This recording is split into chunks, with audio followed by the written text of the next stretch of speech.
Hey everybody, how you doing? Hoping you're having a wonderful Tuesday.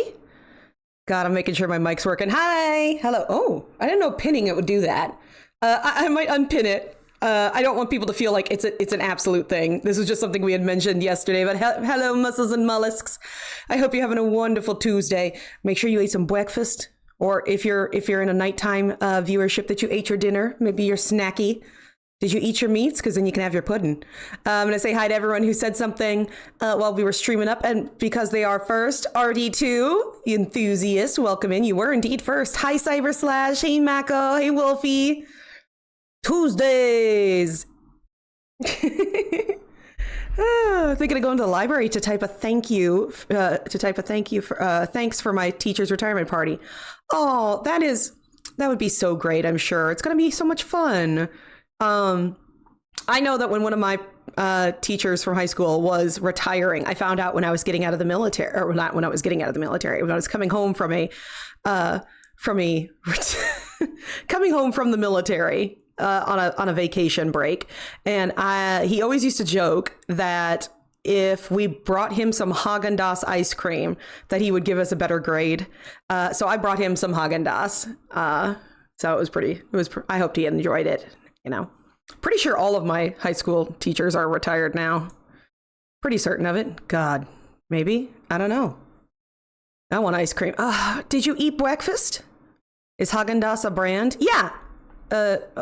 Hold on. I'm probably saying it wrong. Hold on.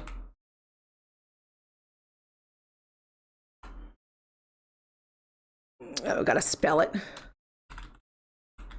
Yeah, my brother is probably like going, why are you saying it like that? I'm gonna post it. Yeah, that's how I remember. I didn't take a language. I'm not let's change that. I'm not very good at a language. I try my damnedest. I try my goddamnedest. Yes, thank you. Actually, I'm gonna unpin that now because I feel bad. It feels like I'm like, do it. Is it German? Yeah. I'm going to unpin that. I mean, it's a featured thing, but I didn't think it was going to put it on my screen. It's fine. Let's see. Unpin. How do I unpin you? Unfeature the gift. Thank you. You're going to go grab a Gullhorn in a moment. What is that? I'm going to Google that because I can.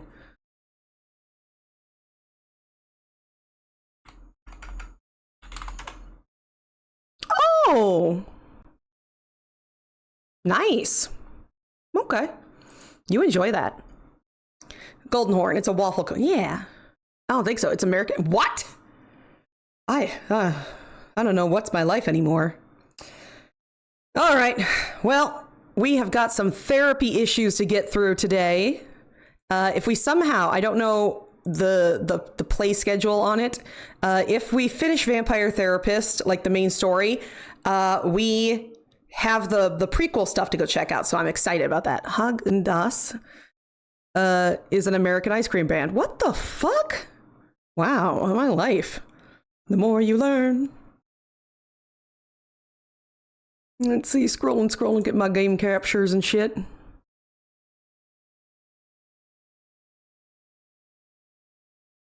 It's from New York? Terror bad. She was your theatrics teacher, so you had to write in Shakespeare, and fuck yeah, do it. I like ice cream. Yeah, Soul. I like ice cream too. I like some little mix-up stuff. The headquarters in Minneapolis, Minnesota. Holy fuck. We are really awesome. All right, like, if we finish the main game, we'll check out some of these guys, okay? So, we'll do that. All right, yeah, there we go. Invented pseudo-Scandinavian phrase. God damn it. All right, let's get into some therapy, because I know half of y'all need it. Half of you won't admit it. Getting my drinks. By the way, today in 1862, the U.S. President Abraham Lincoln signed into law the Homestead Act, which was to provide cheap land for the settlement of the American West, which would be about 80 million acres by 1900. It would provide the claimant paid the government $1.25 per acre, which would be about $39.58 today, and you had to live there for 5 years. It had to be your residence. But after the Civil War, Union soldiers could deduct the time that they had served into that residency requirement. You guys like to nick things. We do. If you put ice cream in Minnesota, it becomes a mini float. How dare you? It would be, because we'd add it to a mini soda. Anyways, yeah. Exactly. Like Wolfie's saying, it is a warning. There is to deal with trauma and all that sort of stuff. It's a game about therapy, obviously. So if it ends up getting a little bit deep for you, please go ahead and you can waddle back. It's okay. I will not be offended. We've got other games coming for the rest of this week. Okay, I've got one more game coming this week, but you know, still. Scandinavia rules. Denmark is superior, all of them. I'm just going to move out of the way here. It seems you have made quite a reputation for yourself in a very short time. True. It's hard to believe I've only been here in Germany for 6 months. Good Lord. In that short time, I think I've grown more than I have in the last 200-some years. You are quite correct, Samuel.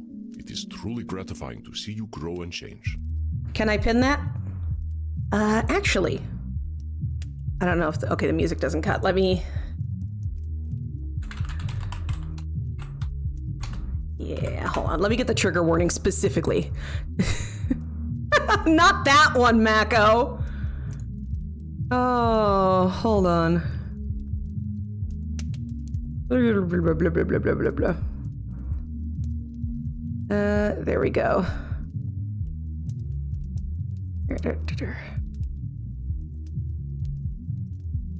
Here we go. No, not that one, Mako. This one.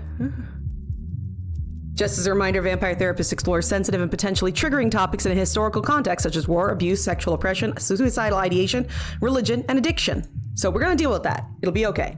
Totally isn't all 3 countries plus Finnish. I'm staying out of this war. Call me Switzerland. Of course, our mental health journeys never quite end, do they? I am sure you still have much to talk about. But let us first take a moment to breathe and meditate. Meditation game. We got this. Sounds like a good idea. Give me a chance to center myself. Very good. Now close your eyes and enter your place of comfort. Isabella Destiny. I wonder. Nah, how's Andy squeeze into that suit anyway? Is Raziel listening in on our conversation? Maybe. Princess to the rescue! Princess, the horsey. I sure am a lily-livered coward. Nope, no, we're not. Cognitive distortion left and do-si-do. That is a good question. How is Andy getting in that suit? I'm gonna forget that. No. Princess to the rescue! Acknowledge thoughts. Wow. I'm trying. Wow. And we're letting it out. Breathe in. Breathe out. Breathe in. Nice and slow, and let it out. Nice and slow. Breathe in. And out. What am I doing hiding out in Germany? And in. And out.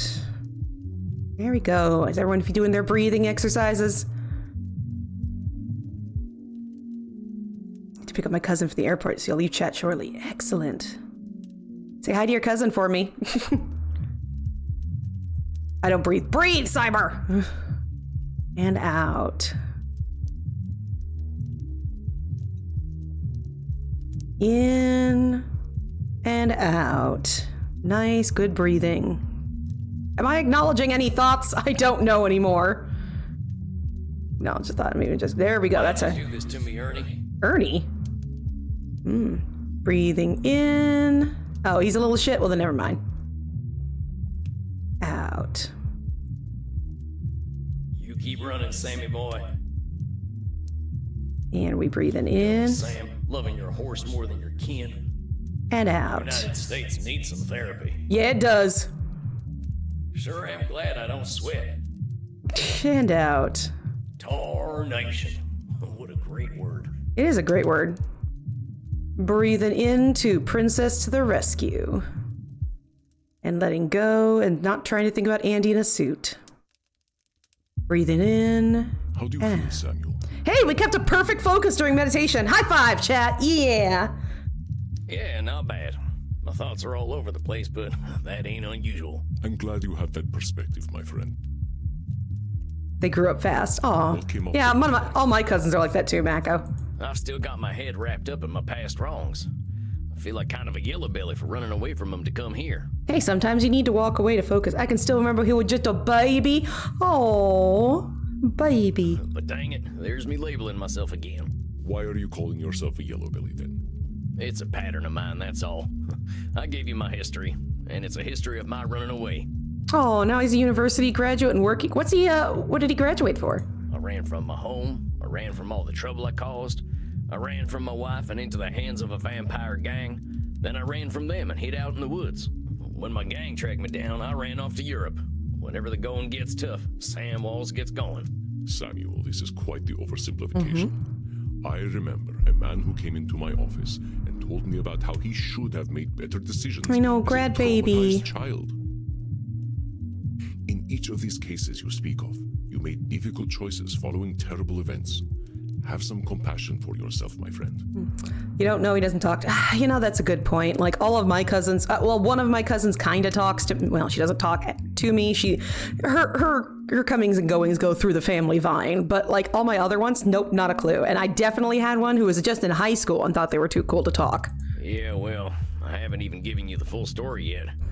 There's another thing I've been running from. Don't you cast something, Wolfie? I got kin, Andy. Distant kin, but kin all the same. See, Oh, that's a good one my wife then. was pregnant when she up and left me. Didn't even tell me. My line ain't never been strong, thank goodness. But I've got a great granddaughter. Give or take one of them greats. Yeah. I looked her up, and she ain't living well, Andy. I want to be there for her the way I wasn't for my wife and child. Yeah, that'd be nice. That'd be sweet to do. But all I am's the undead man who got her great uncle killed. If I were her, I wouldn't give me the time of night. Which I guess is mind reading, but it seems like common sense to me too. He knew he was coming to see, but didn't tell you. We're just here, and he's come. So using kind of like a base. Yeah, I've tried to make amends, but as far as kin is concerned, well, I ain't done shit. I'm sorry, that sounds like a Deste there. Well, I can always be confident that I'll do the wrong thing when it comes to my family. I guess that's like being always right about being always wrong. Don't cast Fireball, you do it. I see you are becoming quite perceptive of your own distortions, Samuel. But let me do some reflecting for you, and you can tell me how you perceive what I am saying. You consider yourself a yellowbelly, a somewhat archaic term for coward. I guess I'm still doing a little labeling there, huh? A little. A little. I believe you understand that calling ourselves names does nothing to improve ourselves. Oh, well, I'm sorry, Mako. I hope that, it's not going to take a whole part of your day and it's not going to be super hella awkward, All right. Maybe calling myself a coward ain't too good for me. It's true. Now then. You said you believe that your distant relative will not want to speak to you because you caused the death of another distant relative. Sounds like I'm doing a little mind reading there. I can't really know what my Just call her your granddaughter. Think of me. I'll let you know. Thanks, Mako. Naturally. We vampires have a reputation as monsters, but that is not a universal reputation. It's true.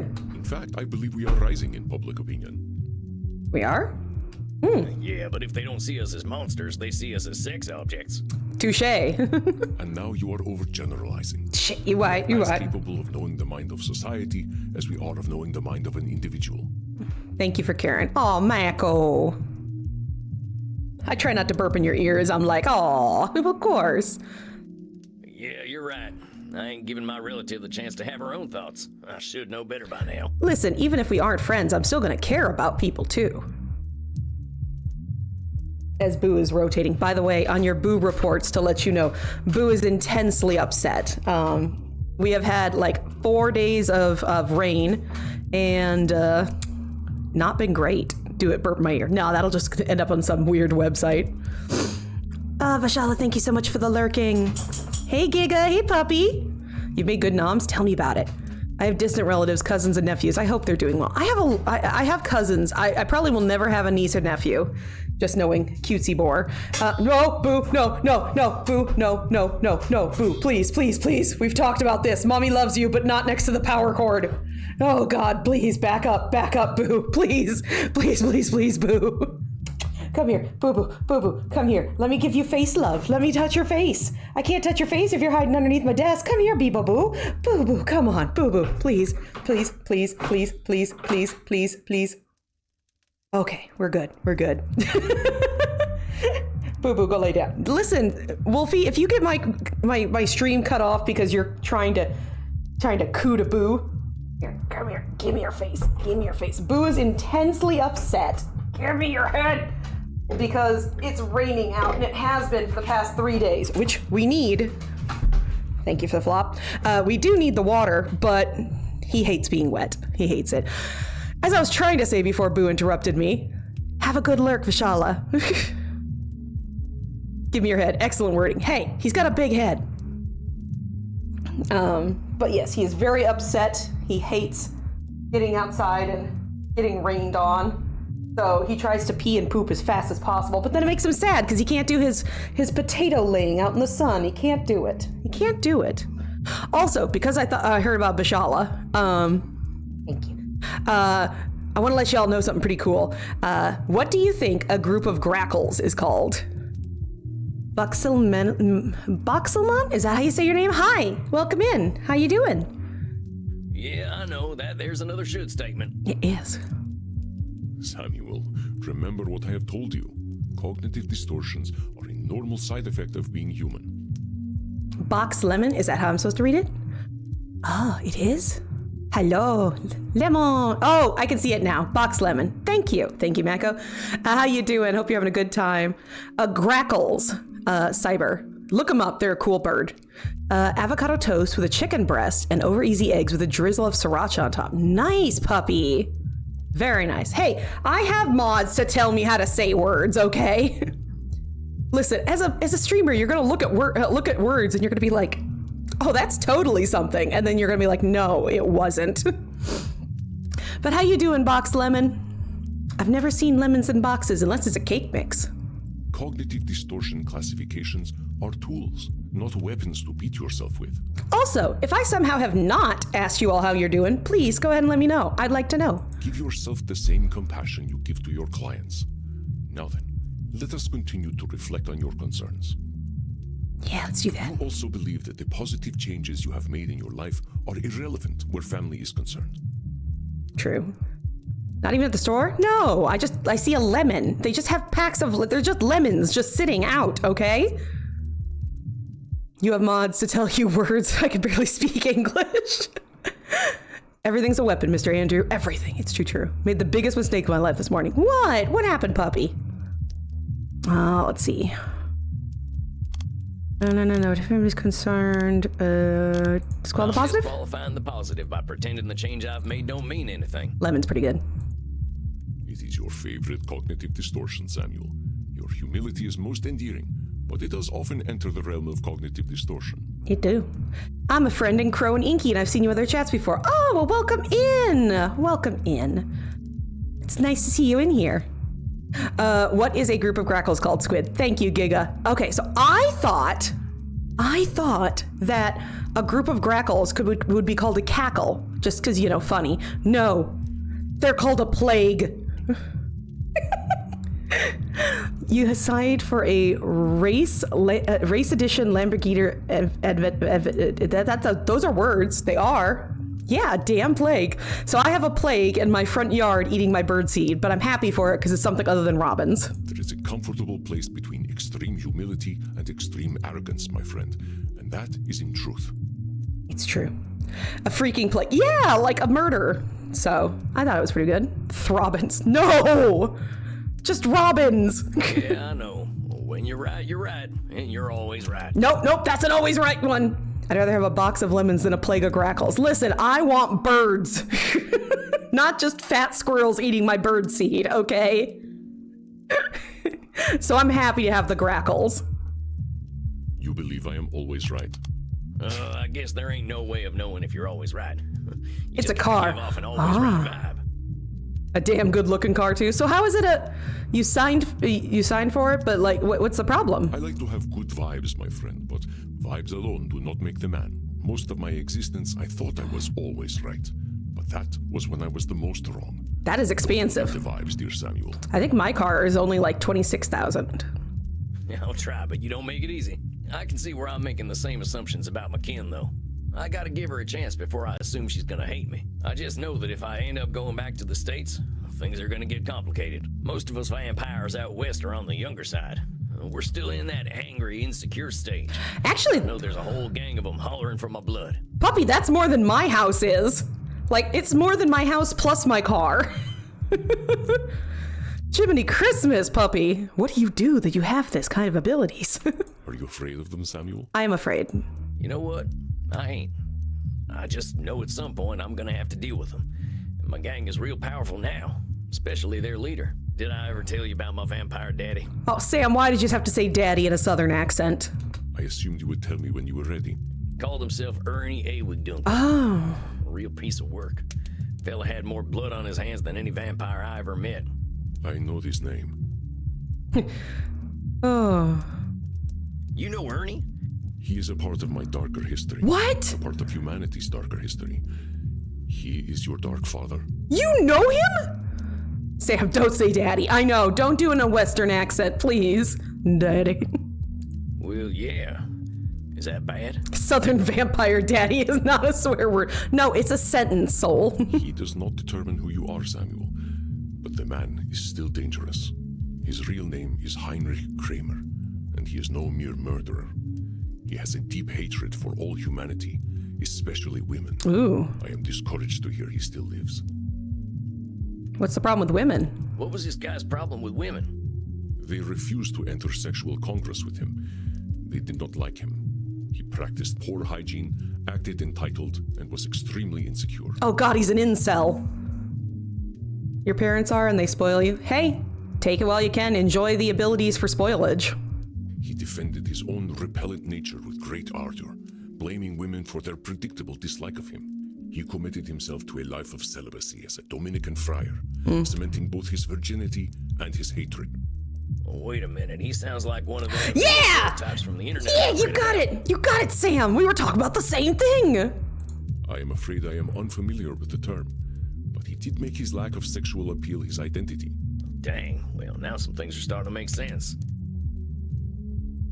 Well, what this Kramer fella do? He wrote a book in 1487, Malleus Maleficarum, also known as the Hammer of Witches. It was with this justification that the church was enabled to persecute, torture, and kill women. Its effects linger in society even today. It is quite a cookie cutter incel, especially using religion as a part of it to do that, yeah. The Pope during Isabella d'Este's time, Alexander VI, Ooh. named him Inquisitor of Bohemia and Moravia. Ooh, yeah. Inquisitions, I wrote a whole paper on it about the Inquisition's treatment of witchcraft based on where the Inquisition was going. So, like, I wrote about the difference between the Inquisition's reaction in Europe, South America, and then the witch hunts in America. So they kickstarted the witch hunt? It might have, Mako. What he did with his power is better left unspoken. Well, shit. How do you know him? How do you know this Kramer guy, Andy? I literally asked my mom if she'd be able to send me $700K instead of sending it. She just came to me to use her debit card, put it on the card and fire for a whole race card. God damn, puppy. Can I get adopted? Girl. Samuel, know that I too have given myself to hatred. Mortals with a great capacity for evil drew my attention. I amused myself by indulging them. I do not absolve myself of my actions, but it is difficult to speak of them. The Andromachos of that time was a most pitiable vampire. Understandable. I'm sorry, Andy. I didn't mean to dig at old wounds. Do not be sorry, my dear Samuel. We must not erase our pasts. Pain can be a somber teacher. Not that there's anything wrong with that if that's what you're into, as long as your Inquisition isn't hurting anybody. Well, that was the problem, Soul. The ones in Europe were incredibly painful and hurting and, like, killing people. American witch hunts, incredibly just no... It was just so bad. Obviously, Salem was one of them, but there were more than just that. Oddly, the Inquisition didn't have as much power in South America, where there was a huge background of what they would consider a witchcraft background. So to the point, they were hunting a witch, and they said, look, listen, could you just pay a fine and say you're not going to do witchcraft anymore? Just pay for a church's candles for a year, and then you're forgiven. And she's like, no. Ow! Thank you for the cookies. So they also had the man who accused her of witchcraft. They tortured him because they were like, well, you must believe in witches to know them. So it's a whole thing. I might break out my paper sometime. I wouldn't mind having another sister. Yeah, hell yeah. Shame on them. Exactly, Soul. It's a hard time. The Inquisition was dark times. Couldn't you accuse someone of witchcraft even if you didn't like them? And thank you for the cookies. And just say they're a witch and get the Inquisition after them? Nom nom nom nom nom nom nom. Emotional Nom nom nom nom nom. It's physical damage. I'm enjoying my cookies. Yes, Wolfie. Ow. You could actually say that same with the American, or at the time, English stuff. I can't get any fatter, puppy. My model won't change. Thank you, Mako. Yes, you could just call somebody in and say that they were a witch. Yes, we could fix that. Giga, don't you get making me bigger. I know you have the skills. I know you have the power. Don't do it. Just store the fat appropriate underneath the desk. I got you, Cyber.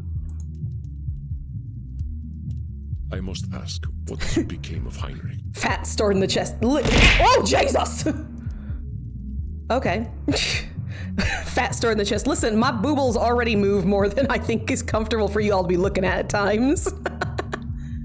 Well, he runs Sanguinius Health, the health insurance company I told you about the last time. It's vampires from the boardroom all the way down, stealing blood, money, and hope from American mortals.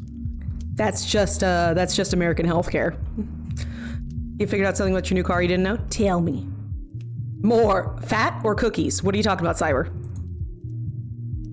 Running health insurance gives them all the money they need for even more dirty deeds. How terrible. Oh, Heinrich, what depths will you not sink to? That's such a shame. He disappeared from Europe 200 years ago. I had hoped he was gone forever. Do you think he can Money change don't Andy? jiggle jiggle, it folds. I like to see you wiggle wiggle, for sure. It makes me wanna dribble dribble. You know, riding in my Fiat, you really have to see it. Woo! Oh, Wigglies. Oh, Samuel. Yes, of course he can change. Like you and me, however, he must desire this change within himself. Too true. But hatred is not something Heinrich Kramer holds. It is his very identity. He will be reluctant to give it up. We're banned in Russia. It's true. Every time that song gets played, my videos in YouTube do not make it into Russia. It's fucking electric. Ooh, I wouldn't mind an electric car, but I'd have to fix up stuff at the house to do it. Oh, excuse me, but it is cool that it is electric. Are you suggesting that you aim to help him? I would aim to try and help somebody that would maybe heal myself too. Do you think I shouldn't? It isn't my choice, my friend. You will do what you are going to do. I guess I don't know what I want to do. But I know Ernie, or Heinrich, and I'm starting to get a handle on this therapy thing.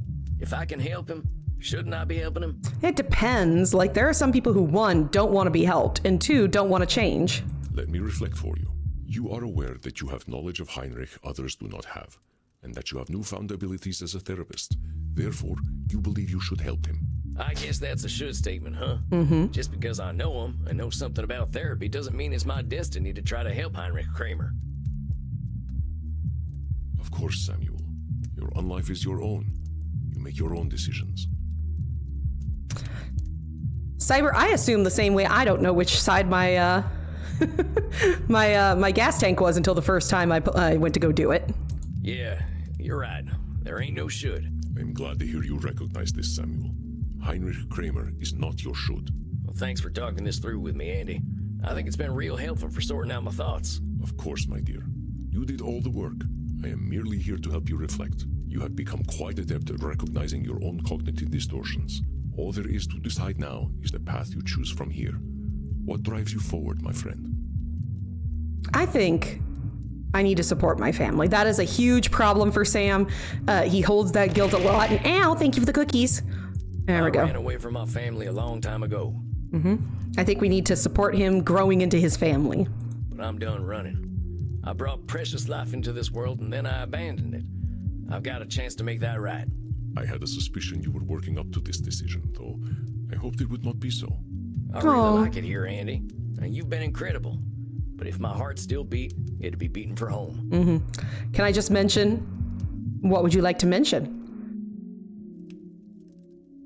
A super southern cowboy as a vampire is fantastic. Right, Cyber? I love Sam for this whole thing. How is an electric car so loud? I'm hella confused. I don't know. I think they put the noise in there so you hear it going. That's what I think. I don't want to let my clients down, but I think they're homebodies anyway. Maybe I can get them to do sessions over video calls or something. Yeah. I think you may be the only person who could get Isabella Deste to do a computer video call. And we can continue my sessions from the internet? Of course, Samuel. Naturally. No, there's ellipses. Andros, why are you ellipsying? Well, I guess that's that then. What? I ain't gonna run out too quickly, though. I gotta arrange for a new cruise back home, and I want to tell my clients in person. That'll take some time. That would be most considerate. Your clients have grown quite fond of you. Well, Samuel, I must say I am proud of you. It has been inspiring to see your command of cognitive distortions. I have no doubt that you will make your home. Talk about buttered sausage. Talk about buttered sausage, where it comes from, what it does. Why is it doing what it's doing? Get it out of my face. What the fuck was that? Buttered sausage. Thank you for that, though, soul. That will haunt me in my dreams. Thank you. Coming from you, that's real flattering. Like I said when I first came here, I'm just a lonesome cowboy looking for answers. He's just a lonesome cowboy looking for answers, chat. You will always seek those answers, my friend. And that is what will ensure you continue to grow. But enough embarrassing Samuel. I believe you should go down and get yourself a drink.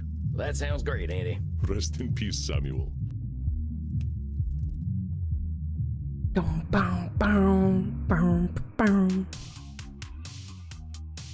that's it then. I'm going home. Once I let my clients know, I'll head back to the USA. Time to give Crimson the news. Crimson, my favorite barkeep. How's the saloon tonight? God, do I love Crimson. You sound a little distracted, cowboy. Got something to tell me?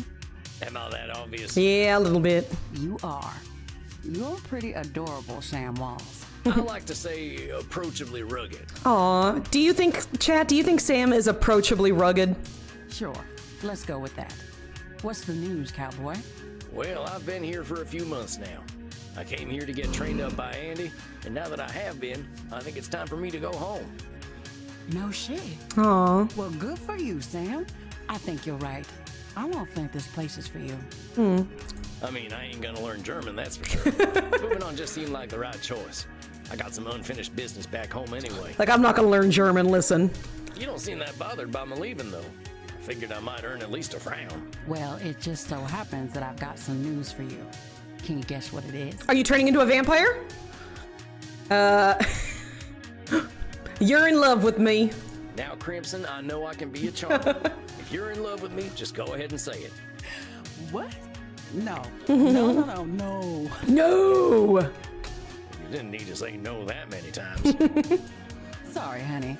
You're not exactly my type. It's okay. Approachably rugged, I know. Oh, shucks. Take a look at me. Notice anything different? Well, no. How about now? Yeah, she did it! Crimson, you're a vampire.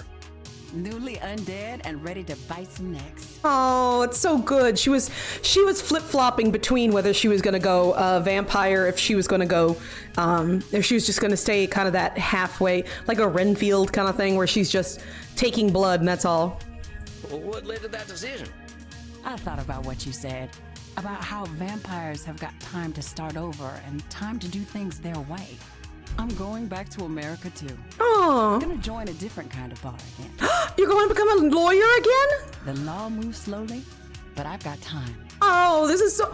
Oh no, Andy is gonna be so sad. Dang, Crimson. A vampire lawyer. Look how world. Kinda sounds like a neat video game. Vampire lawyer. Please, people who made this game, vampire therapist, please tell me you're making a vampire lawyer game. Please. No, it doesn't. But I think I can make a difference. How'd Andy take the news? I thought Renfield ate bugs. You know, you're right. I don't know. Like, it's because Dampier is a half vampire, half human. excuse me. But she was kind of like in this in between. Like she drank blood that was offered, but she didn't have the teeth or the immortality. What kind of law do they practice? You know what? I'm gonna Google that. Give me a second.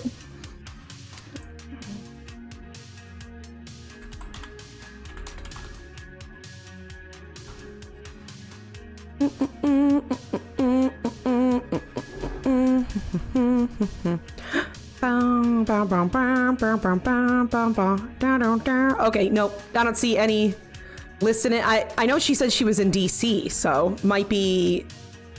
I don't know. He knew it was coming, like he always does. Can't surprise that man. I love him to death, literally. And I'll come back someday. I just need to go my own way for a while.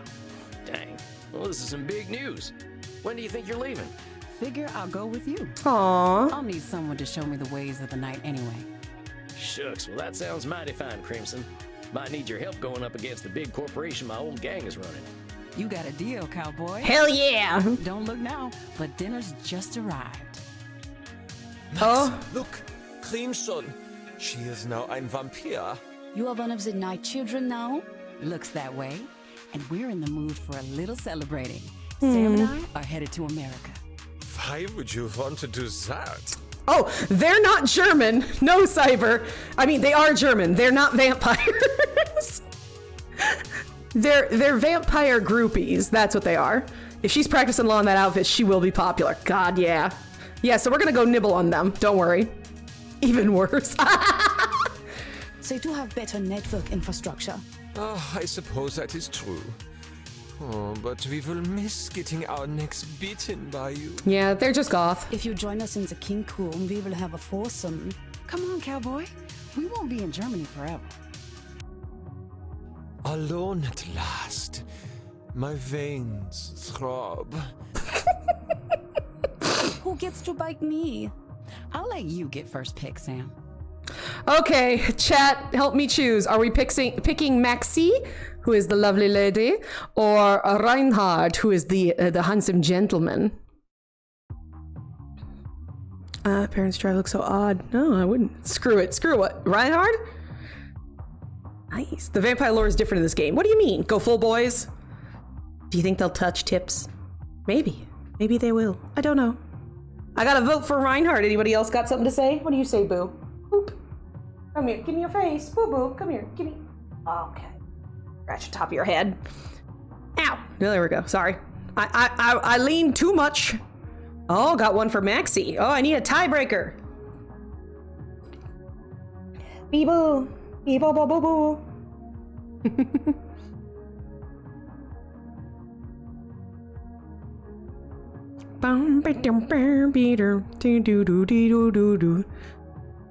Okay, got another one for Maxie.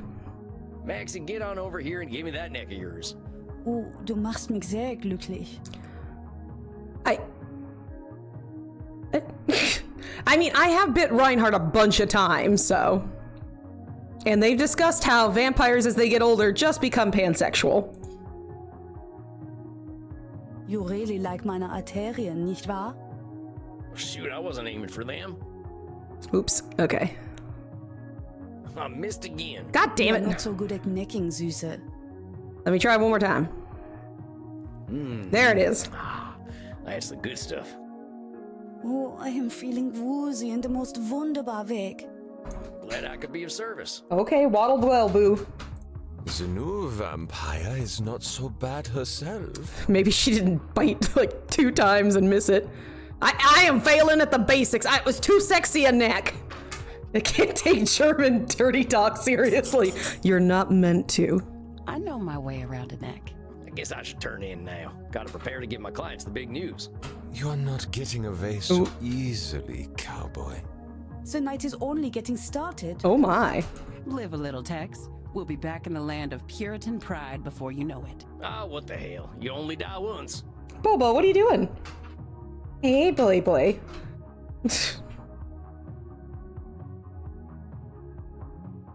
Okay.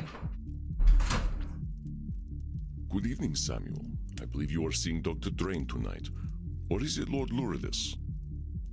Boop the poo-poo snoot. Okay, hold on, Cyber. Boo-boo. Can I boop you? Boop. All right. The boop has been returned with a little lick to the finger, so enjoy that Cyber Slash. Your German Shepherd is curled up in a ball on your lap. Oh, you're crushed. Yes, boo-boo. Hopefully he can return to the pup of the month soon. He just doesn't do as many great pictures as Moo Moo. It can't be helped. Can't be helped. I sure as heck hope I'm only seeing one client. I don't know how the doc's gonna take the news that I'm leaving, but I'm sure Lord Luridus would love to see the back of me. I believe Lord Luridus likes to see the back of everyone. Yeah, that's true. He's a real sumbitch, but you can't say he's picky. I should get my distortions picked. Now let's see.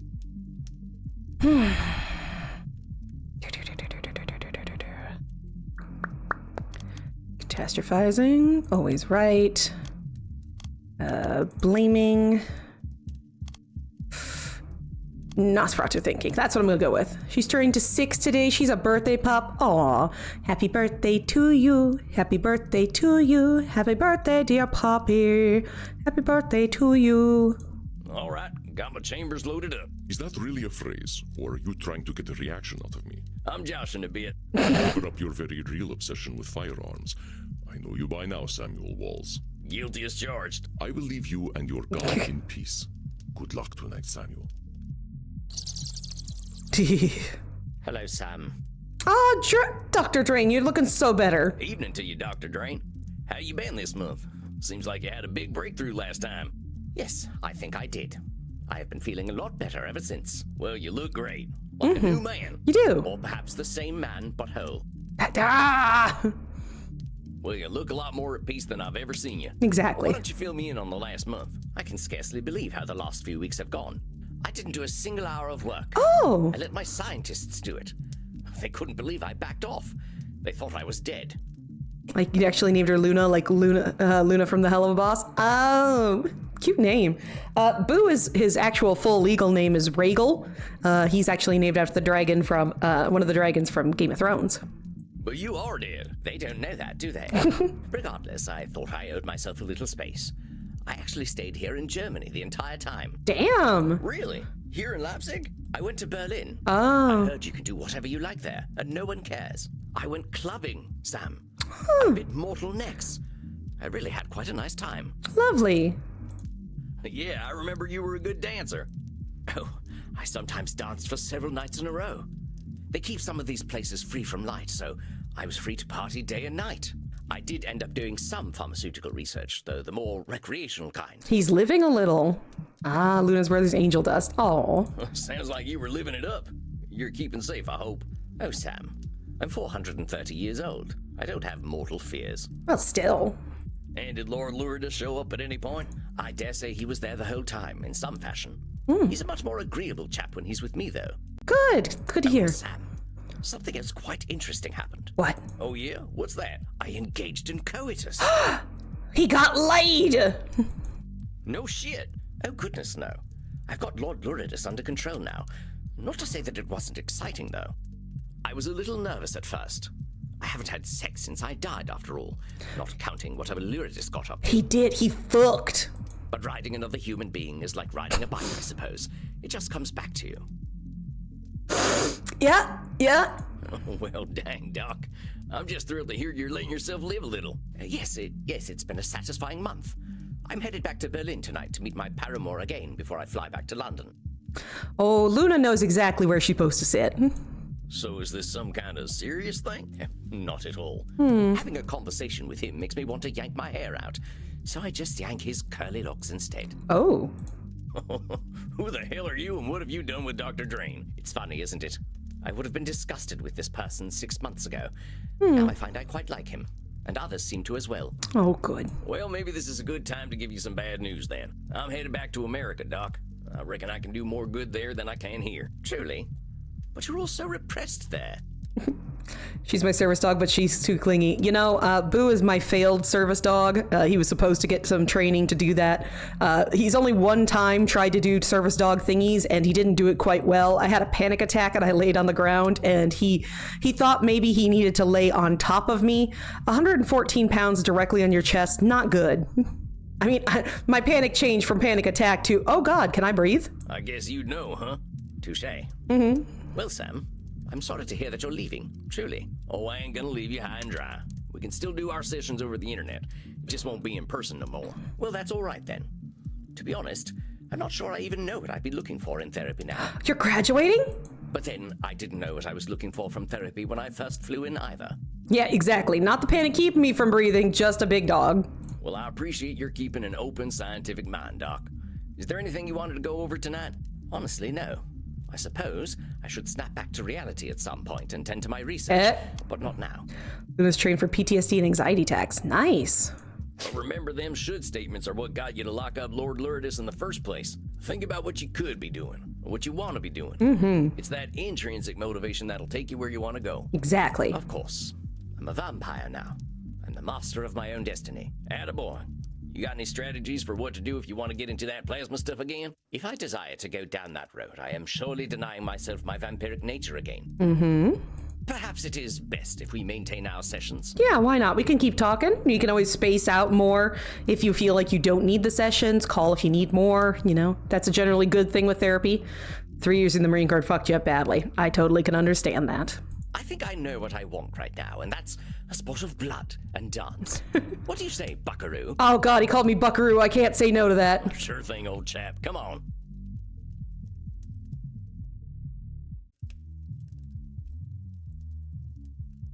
My dear Samuel, it is a big night tonight, isn't it? Well, let's take a look-see. Oh, here we go. Holy hell, my head's been spinning. This month I've been threatened by monsters, drunk priest blood from the swords, faced down an ancient demon, helped my clients through some tough breakthroughs. It got gay, didn't it? Just a little. A touch of it. Just a little sprinkling of the gay. It would have been more, but Sam's a terrible dancer. It's got me ponder about what's next for me. I came here to learn, and now I feel pretty confident about what's to help my kin. Then again, this could be a control fallacy. Andy's told me so many times that I wouldn't be able to help everyone. So maybe I should just help people that come here wanting to be helped. I should talk to Andy about this. But I want to talk about... Where's the paperwork for Drain? Huge breakthrough today. Oh, okay, we didn't even really talk. Oh, yeah? Why's that? You are breaking the news to Oh, Destiny God. that you are leaving, are you not? Deste, she's got a little bit of a crush on us. Against her nature, she has grown very fond of you, my friend. Your sister gets to enjoy the fanciness. That's what's... Yeah, she's gonna have some words, especially if she's gonna have to do computer. Oh, yeah. Who the heck knows why, right? Are you fishing for compliments or merely disqualifying the positive once again? Could it be both? Let's say fishing for compliments. Yeah. Very well. Cyber's got it right. Samuel, your disarming charm and compassion undoubtedly make you an attractive vampire to our kind. Play the Red Dead Redemption music soundtrack. There's some cute, funny things in there. Absolutely do it. Somehow, at a young age, you possess a natural wisdom that... Okay, I was really disqualifying the positive again. You are so easy to embarrass as well, which has its own charm. Very well, Samuel. I will leave you to your dark business. Good luck with Senora Deste, my friend. Pray for us all, chat. Let's see. Mind reading, always right. Catastrophizing, and should statements should be good for her. Is 10 and doesn't know what I went through to get it. Okay, maybe only a small amount of embarrassing. Comes the good lady herself.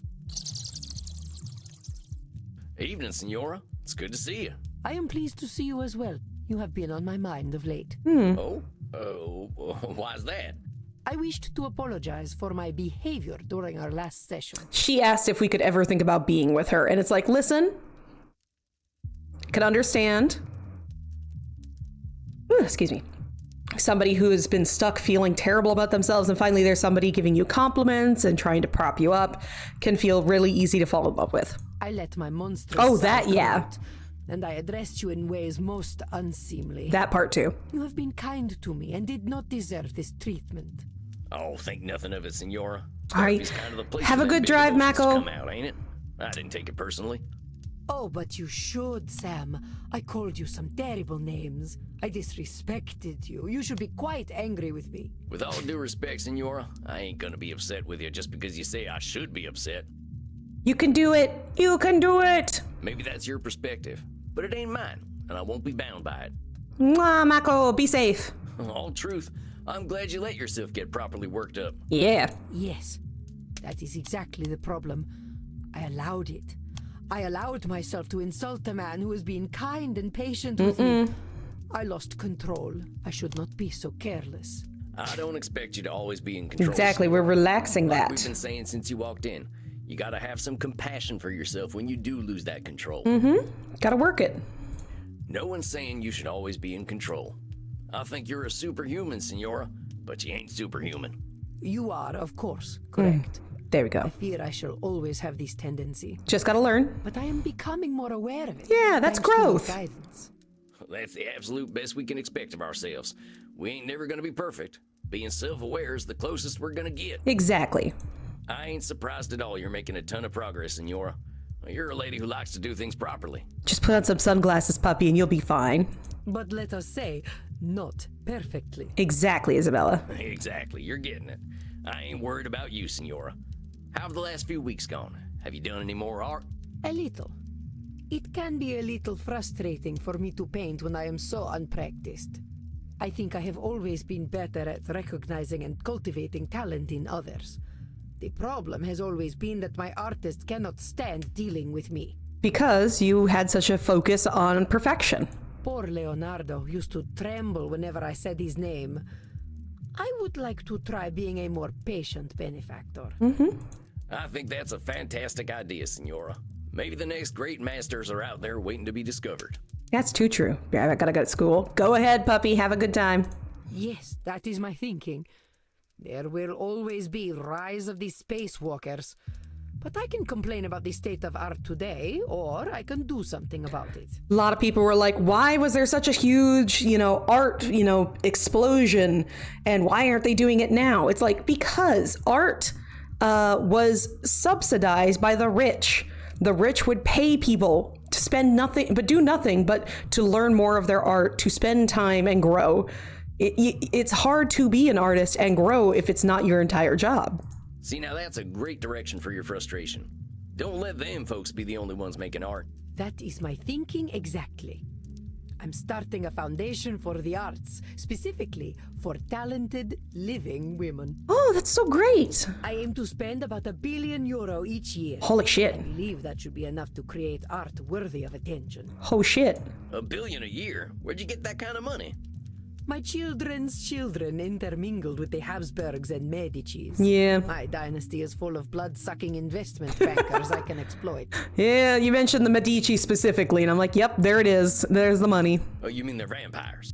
No, they're just mortal leeches. But they will do what they are told. Yeah, blood-sucking indeed, indeed. Yes, very much so. What about them artists you're funding? Are they gonna do what they're told? I shall not hobble as I hobbled the great masters. I will let them share their own dreams. Look at that! She is growth!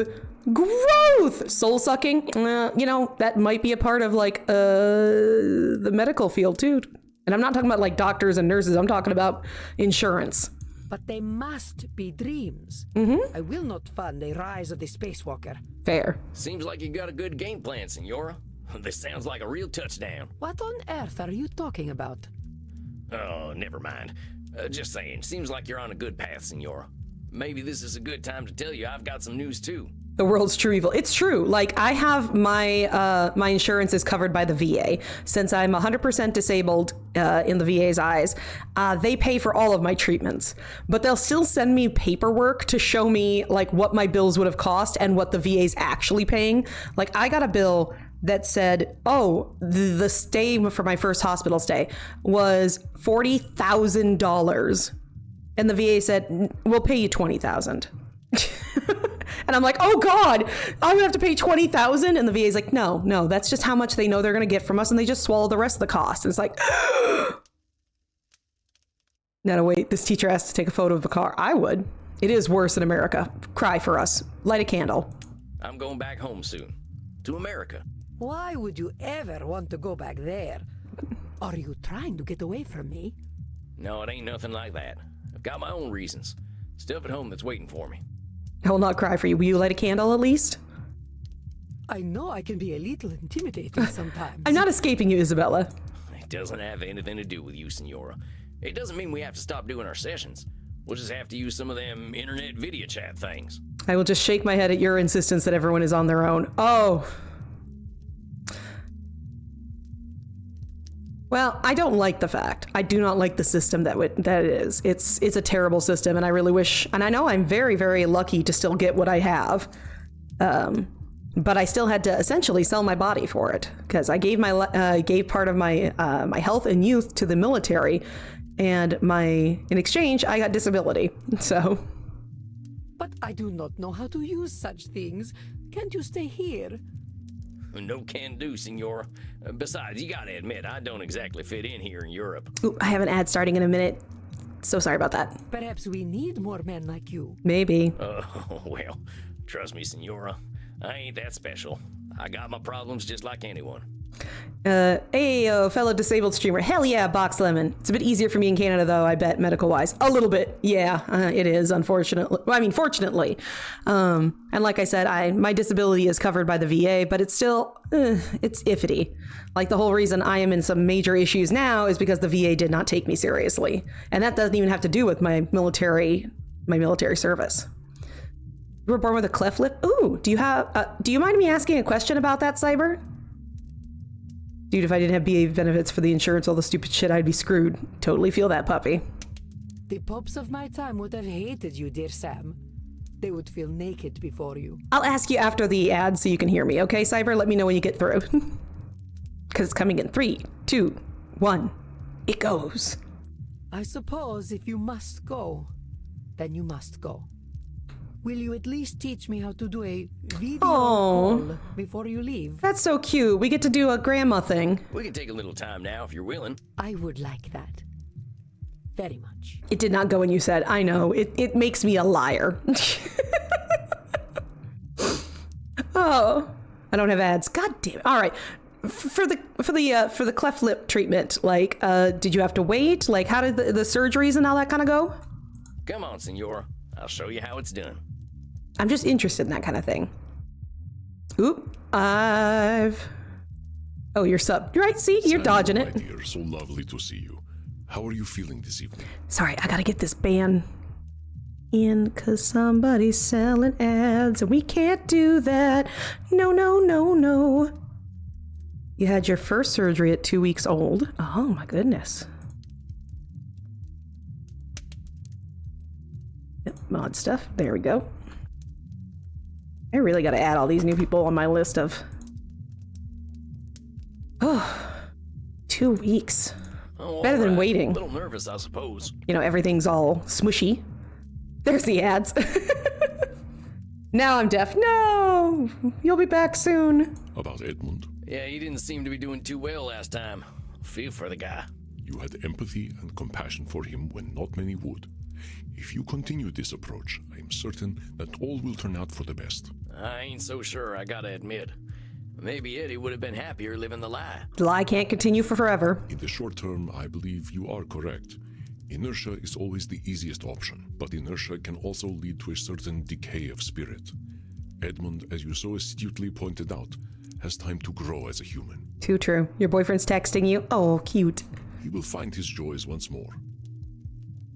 I sure hope you're right, Andy. I don't think I'm gonna see the same Edmund tonight, though. I don't know. You tell him that you just got a new car. That's what I would do. It sounds as though you have difficult work ahead tonight. I wish you the best of luck, Samuel. Choose your distortions well. Disqualifying the positive. I think always right. Catastrophizing. And I want to go with the fairness fallacy. Oh, really? Yeah, welcome back from the ads. You were talking about your first surgery at 2 weeks. Locked and loaded, boss. Do you plan to engage in therapy with Edmund or fill him with holes? I was planning on therapy. It's a gun joke. Then try not to refer to cognitive distortions as ballistic weaponry, my friend. Sorry about that. Thanks, Andy. I'm teasing you, Samuel. Do have a good session. I'm hoping to. Too many bat noises. Eddie. It's good to see you. Oh, and he's dressed up really nice again. Is it? Can it be good to see me if you do not know who I am? It's good to see you, even if. You hadn't much to do them, but you had a total of 6 surgeries over the years. to deal with various issues related to the cleft lip. Yeah, it'd be probably good to do it for like while you're younger, mostly because the area there is a lot to fix. The type that also, yeah, definitely if you're dealing with the palate, that's definitely a lot. Eddie, whoever it is that's sitting in front of me, it's good to see him. Well, I'm glad you think so. You're not feeling too good, are you? Not very. I've spent much of the last weeks in bed, in silence, pondering the only question that matters. And what question is that, Eddie? To be or not to be? Oh, this is part of that suicidal ideations we were warning about. Your last surgery was at the age of 13. Wow. I've said the lines so often, but I never understood them. Ow. Thank you for the cookies. Sounds I used to make the people cheer. Ow! Think of that. No, take a piece of bone from your hip and putting it in your upper mouth as you're missing a bit of bone due to the cleft lip. Well, it's good that they don't just leave it being an ow! A soft little spot, you know? Could you imagine biting into something and then like squishy to the top of your mouth? No, thank you. You got hip mouth now. It's not cleft lip, it's hip mouth.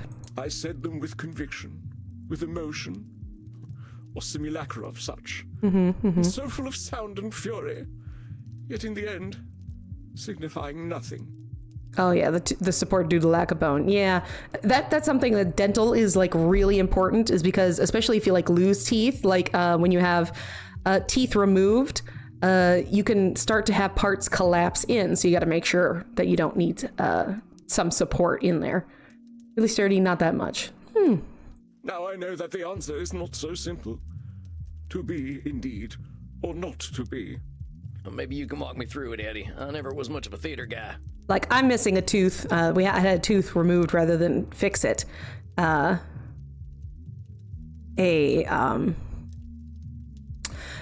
I had that tooth removed and rather than fixing it, and so now my dentist checks up on to make sure that nothing changes.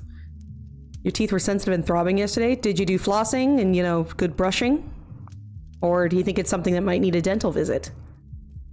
If I'd been in Board America, your parents would have been bankrupt several times over. Oh, it's true. Yeah. It's a depressing part of that. Oh. Death_Wolf_Lord is now a part of the squad. Well, Death Wolf Lord, welcome to the squad, because a group of squids is called a squad. Welcome in. If you want to chit-chat, you are absolutely welcome to. If you want to just hang out, that's cool too. Of course. To be or not to be, that is the question. Whether it is noble No. to suffer the slings and arrows of outrageous fortune. Edmund, we want you to explain how you feel about it, not the actual line. Or to take arms against a sea of troubles, and by opposing, end them. This part is simple enough. Okay, good, we're explaining. Do we accept our troubles as they are, or do we take the effort to address them? The bard continues with some more pretty speech, and then... Continues? That the dread of something after death, the undiscovered country from whose bourne no traveler returns, puzzles the will. He's really good at doing this. Oh, is Death one of your friends? Oh, is Death your boyfriend? And makes us rather bear those ills we have, than fly to those we know not of. I have borne those ills. Ills of my own making. My undiscovered country is the true Edmund Keene. Who is he? Thank you. To be or not to be, indeed. I have feared that undiscovered country with all my still heart, and now I have arrived there. Not to be. Where is the place upon this cursed orb that was made for Edmund Keene? No. He has played a role all his life, but is Edmund Keene truly nothing without that role? Good point. I have feared that... No, that's not it, Ning. I have feared that undiscovered country with... No, it's personalization. There it is. Really got it. I got it. But I want to help you with a little perspective. This idea that there's a place made for you ain't true. With all your medical issues, it's a right miracle you were born in Denmark. Too true. Sometimes you got to be thankful for the luck of where you were born. You got to make that place. There ain't no cast list with roles to be filled. You got to make your own role. I could vouch for them. They're not a bot. Also cute. About a cancer on the top of your cleft lip. Oh my goodness. ADHD and autism. So much. Oh goodness. Yeah. I had tonsillectomy as a child. I had tubes put into my ears for draining water behind my eardrum. I had multiple MRSA surgeries, which were covered by the VA because otherwise those would have been expensive. And then I had my most recent surgery with the fistulas and all that kind of jam. Like, just my MRI that I got last week would cost about $1,000. You did miss a band. It's okay, Wolfie. I'm starting to notice that I'm gathering a lot of canines in my chat. I know, Wolfie. There'll be another. Don't worry. Perhaps I have taken all the world's a stage a bit far. You might have. Well, maybe a little. You're a clever fella, Eddie, and you're still a human being. You're just dealing with a lot right now. Give yourself some compassion. It ain't easy starting over after 200-some years. I'm proud of you for soldiering on, hombre. Hombre. I do not understand why. What does the world need of me? All I have ever done is play the clown upon the stage. I am as unnecessary a man as ever there was one. No, that's disqualifying the positive. There you go. You're disqualifying the positive about your time on the stage. You changed things up. You came in like a wild stallion and said, I ain't gonna do things your way. Mm-hmm. You had the bottom surgery recently? Oh, my goodness. Happy. I hope you're healing well, is what I meant to say. There's another word for change, compadre, and that's growth. Exactly. Don't deny yourself that victory. And now you're changing. And that already puts you ahead of most folk. You could keep playing that character of yours for another 200 years, but you decided, no, I ain't gonna do that. You're a rebel, man.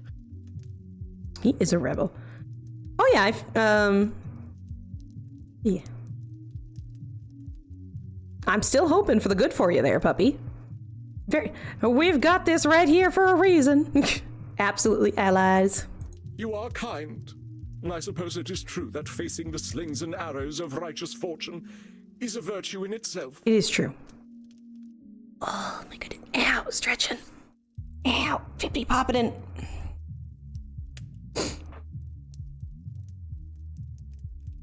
I gotta say though, for anybody who has a lovely bits like I might have, look into definitely into stretching health. It is very good for you, just to let you know. But the future is now all undiscovered country, and it will be a hard land to navigate for a swaddling babe such as I. It's a hard land. All bits are great bits. Exactly. All bits are great bits and valid bits. Bitty bits. Esben, just because it's hard doesn't mean that, you can't do it. I can scarcely crawl, but at least I have you to help me. Ooh, is this a bad time to tell you I'm moving to America? Drill bits are my favorite. Nail filing bits are mine. Well, and stitchies. I can't wink in this model, but know that I am winking furiously behind the camera. About that, Eddie. This is probably like the exact same time that I was talking to a VA therapist, and then I was like, oh, I've gotten so used to it, it's so great, and then they were telling me they were retiring. Oh dear. Yeah, oh dear. I'm heading back to America, Eddie. I've got growing and changing to do myself, but we can still do our sessions over video call. It's been 3 weeks healing good. Only downside is retraining your body. It's going good, no complications. Well, fabulous. That's great. That's the best news you can hope for. I mean, retraining, even after just regular surgery, you got to retrain your body for a bunch of stuff. Oh, no. Oh, no. You cannot leave. Oh, yeah, he was going to have a hard time. I will be all alone. The mortals wait for me to stumble, and when I do, they will fill my mouth with garlic and cut off my head. Yeah, that's... Ow! Thank you for the cookies. That's definitely catastrophizing. Eddie, come on. You're doing a little catastrophizing there. We'll still be talking over video calls. Mm-hmm. You've been handling yourself fine in London without me. Oh, but I haven't. I absolutely have not. I stayed in my coffin for the entire month. The director of the play who disarmed me so seeks my head for the loss of her Piero. I don't think so. By the way, if you hadn't heard today, in 1862, the U.S. President Abraham Lincoln signed into law the Homestead Act to provide cheap land for the settlement of the American West, about 80 million acres by the 1900s, providing the claimant paid the government $1.25 per acre, which is about $39.58 per nowadays. And you had to stay there for 5 years. That had to be your place of living for 5 years. But if you were a Union soldier after the Civil War, you could deduct the time that you had served from the residency requirements. So if you served for 3 years, boom, 3 years off your residency. You're still an estrogen, but 75% to girl, you're happy. Yeah, you're doing great. Good job. Oh, my dear man, you must not go. You cannot do this to me. You cannot turn me into a shell of a vampire and then abandon me. What makes you think I'm doing this to you, Eddie? Exactly. I've got my own concerns that don't have anything to do with you. I'm going back to the U.S. for myself. Now I know you're coming from a vulnerable place and all, but I'm making this change for me, and you've got to accept that. I know. I'm sorry. Just don't leave me, please. No. Listen, not doing it to you, and I'm not leaving you. Gonna continue doing treatments. I could come with you. I could go to America. Yes, a fresh start. I know America. I performed in Canada and in New York City. And this. Oh, yeah, definitely do not be texting and driving. I know, I want to give him all the hugs too, but this is also another reason why, even if you're really close to your therapist, that when you stop going to that therapist, that you're not allowed to have a relationship with them for up to 10 years after, because you're going to get really connected. Like, I loved my previous therapist. Like, she was moving into the private sector, like private. She was going to a school. And I adored her. I felt really close to her, but I know that, like, it's going to have to be 10 years because then she's far enough away from my medical help to do that kind of thing. But yeah, I feel so bad for him. Well, Eddie, I ain't much of a city slicker. I'm headed west. I could move in with you. No. We could be roommates. No, Edmund, no. No. Eddie, no, that ain't gonna happen. Look, I think there's something to what you're saying about that fresh start. But my role in your own life is as your therapist. We gotta stick to them boundaries. Now, I'm happy to meet with you as your therapist, but you gotta be content with that, all right? Yes. Of course. Yes, well. You're not listening, Edmund. That's settled. I'm going to America. Lurk away, puppy. Enjoy your drinks. I shall go home and pack my things immediately. Edmund. Now, take your time, Eddie. I need a little more time to wrap up here. I'll let you know what my schedule looks like over Vmail. Now, you gonna be okay? Yes. The idea of a new start is rather exciting. I have something to look forward to. Some people actually do follow their therapist Vmail. Yeah, like Gmail. Seriously. Yes, Cyber. Seriously. Out of all the things that have happened in this game, that's what catches you?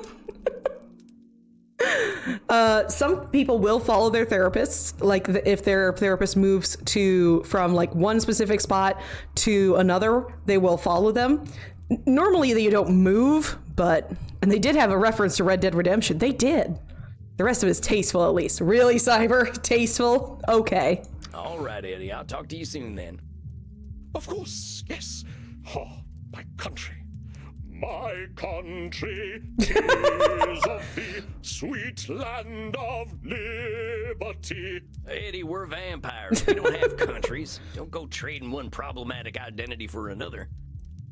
Exactly. Yes, of course. He's just so into it. He's so into becoming an American vampire. Goodbye, Sam. Adios, muchacho.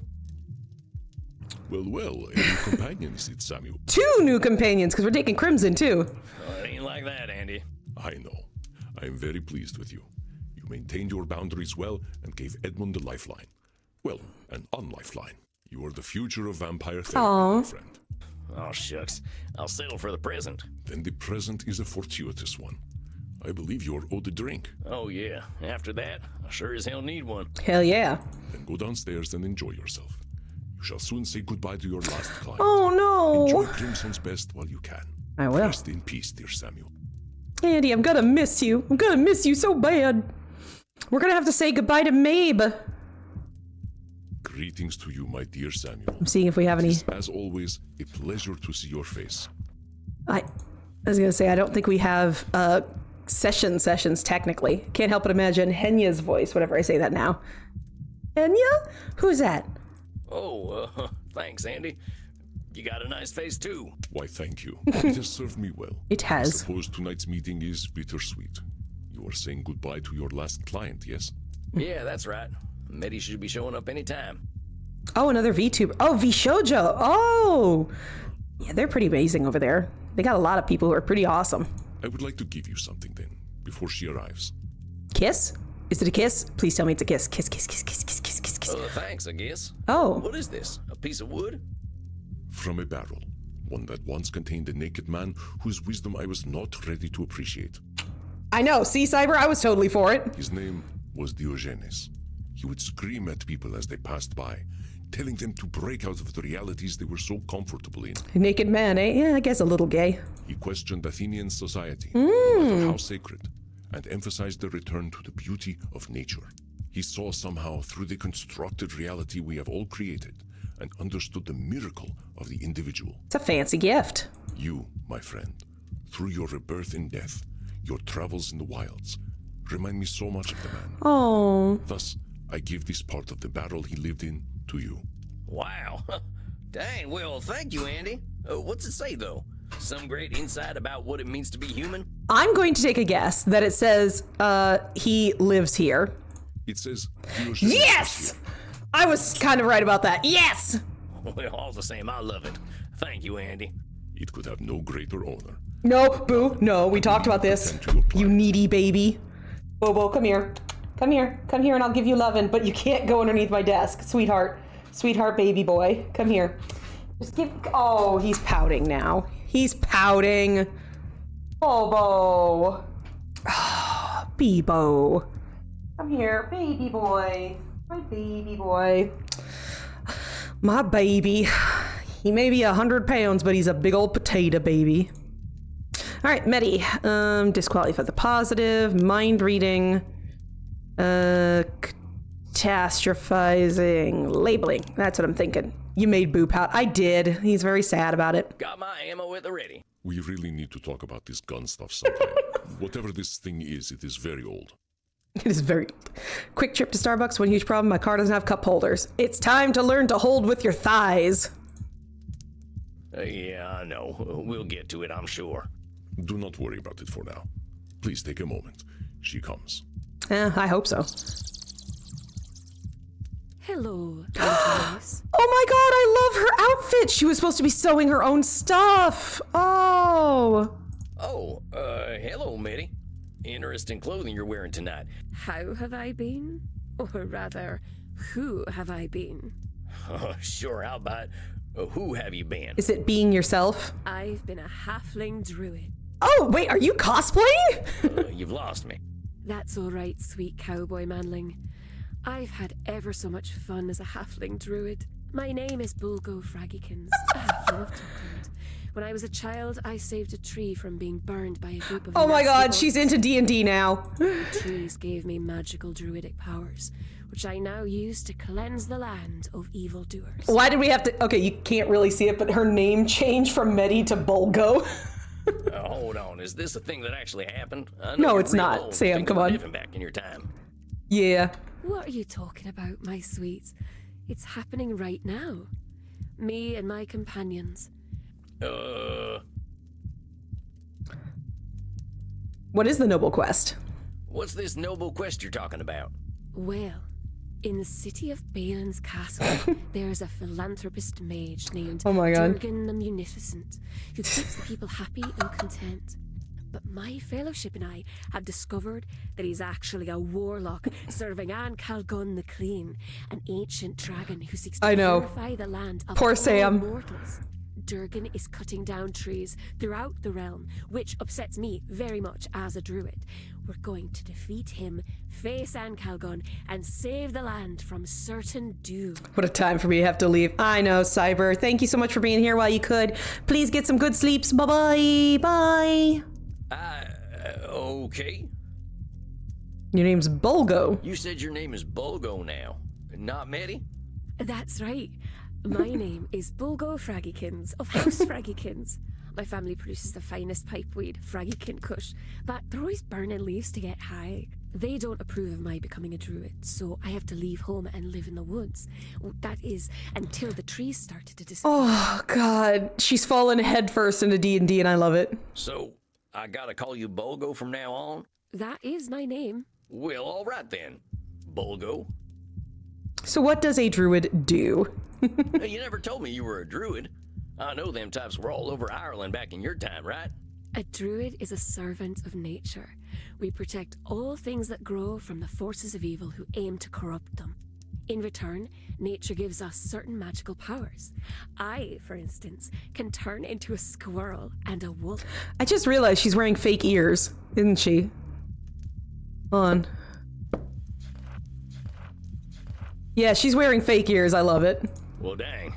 Seems like there's a lot about the world I don't know. But then I'm only 200-some years old.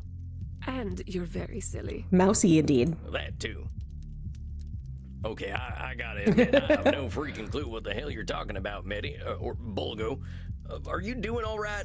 I'm LARPing, silly. I don't know what that is. You gotta give it to him. He barely knew what gaming was. Live action role playing. My friends and I get dressed up and we pretend to go on grand adventures. Your friends? Who are your friends, Bulgo? I did what you suggested. Oh! I emailed all my friends from the web ring and they were very happy to hear from me. Some of them live in Ireland, so we decided to get together and play games. It's been ever so much fun. Oh. They're all mortals, but they love that I'm a real vampire. They share their blood with me as part of our role playing. It's how I summon up enough magic to turn into a squirrel. That's so sweet. That's incredible. I'm so happy to hear that, Bulgo. You got blood, you got friends, Mm-hmm. and what about the algorithm?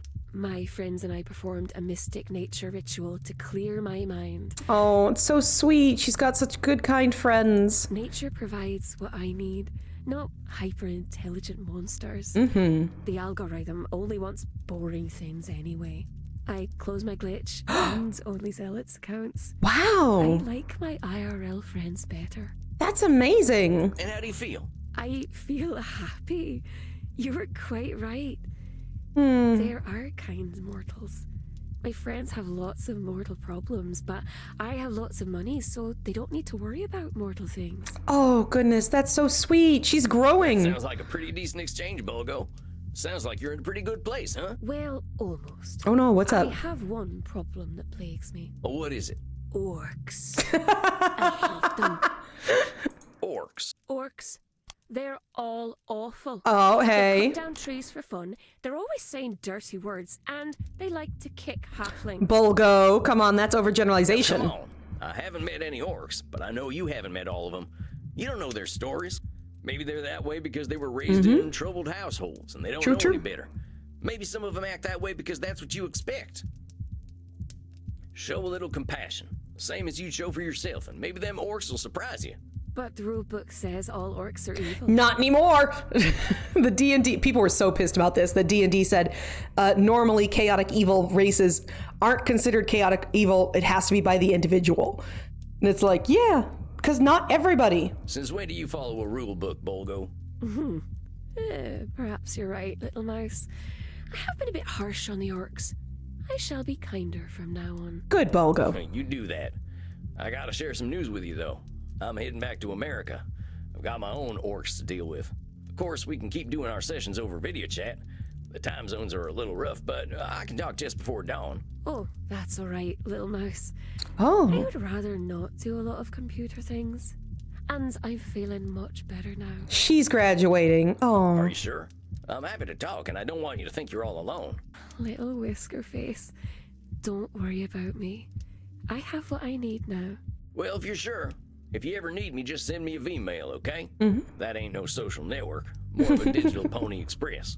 Perhaps I can tell you about my adventures. Yeah. And how I will exact my bloody revenge on Durgan the Betrayer. Hell yeah. I'd love to hear all about your adventures, Bulgo. I guess this is goodbye then, huh? Nay, 'tis not a goodbye, but a farewell, sir. And may the light of Malone shine upon your path. Walk with nature. I'm so happy for her. Well, I hesitate to say any client is ever cured of cognitive distortions, but perhaps Bulgo is. Enough to the point where she can live happily. Yeah, I wonder. She's been pretty free of all this human society stuff for a while. Maybe she knows better than any of us. Perhaps. The Dark Angel Raziel ensnared even her, however, so we should be aware of his influence. Well, that was your last client. Suppose you are now free to leave whenever you like. I need a smooch from you. Oh, I ain't no rush, Andy.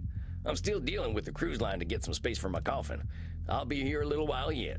Then I shall endeavor to enjoy your company a while longer. Come, Samuel.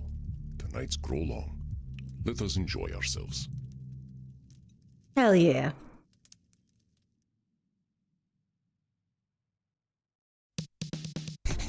Hey, Crimson, you seen Andy? I wanted to have a chat with him before we leave. He slept in tonight. We had a long night yesterday. Aw, right, they're gonna say goodbye. Goodbyes too. Oh. Poor guy acts like everything happens for a reason, and he's got to accept it. He was a little quiet. Why don't you check his office? I'll do that. Thanks, Crimson. Andy, you around? Crimson said you were acting a little strange. Andy? Dang it, where the heck is that guy? Oh, he left the window open. It's freezing in here. I'll go close it. Ain't like Andy to be like this. Where the hell's he hiding when it's almost morning anyway? Oh no. I feel a little uncomfy. Wait a minute. Oh shit, there he is. I don't got time to pick my distortions.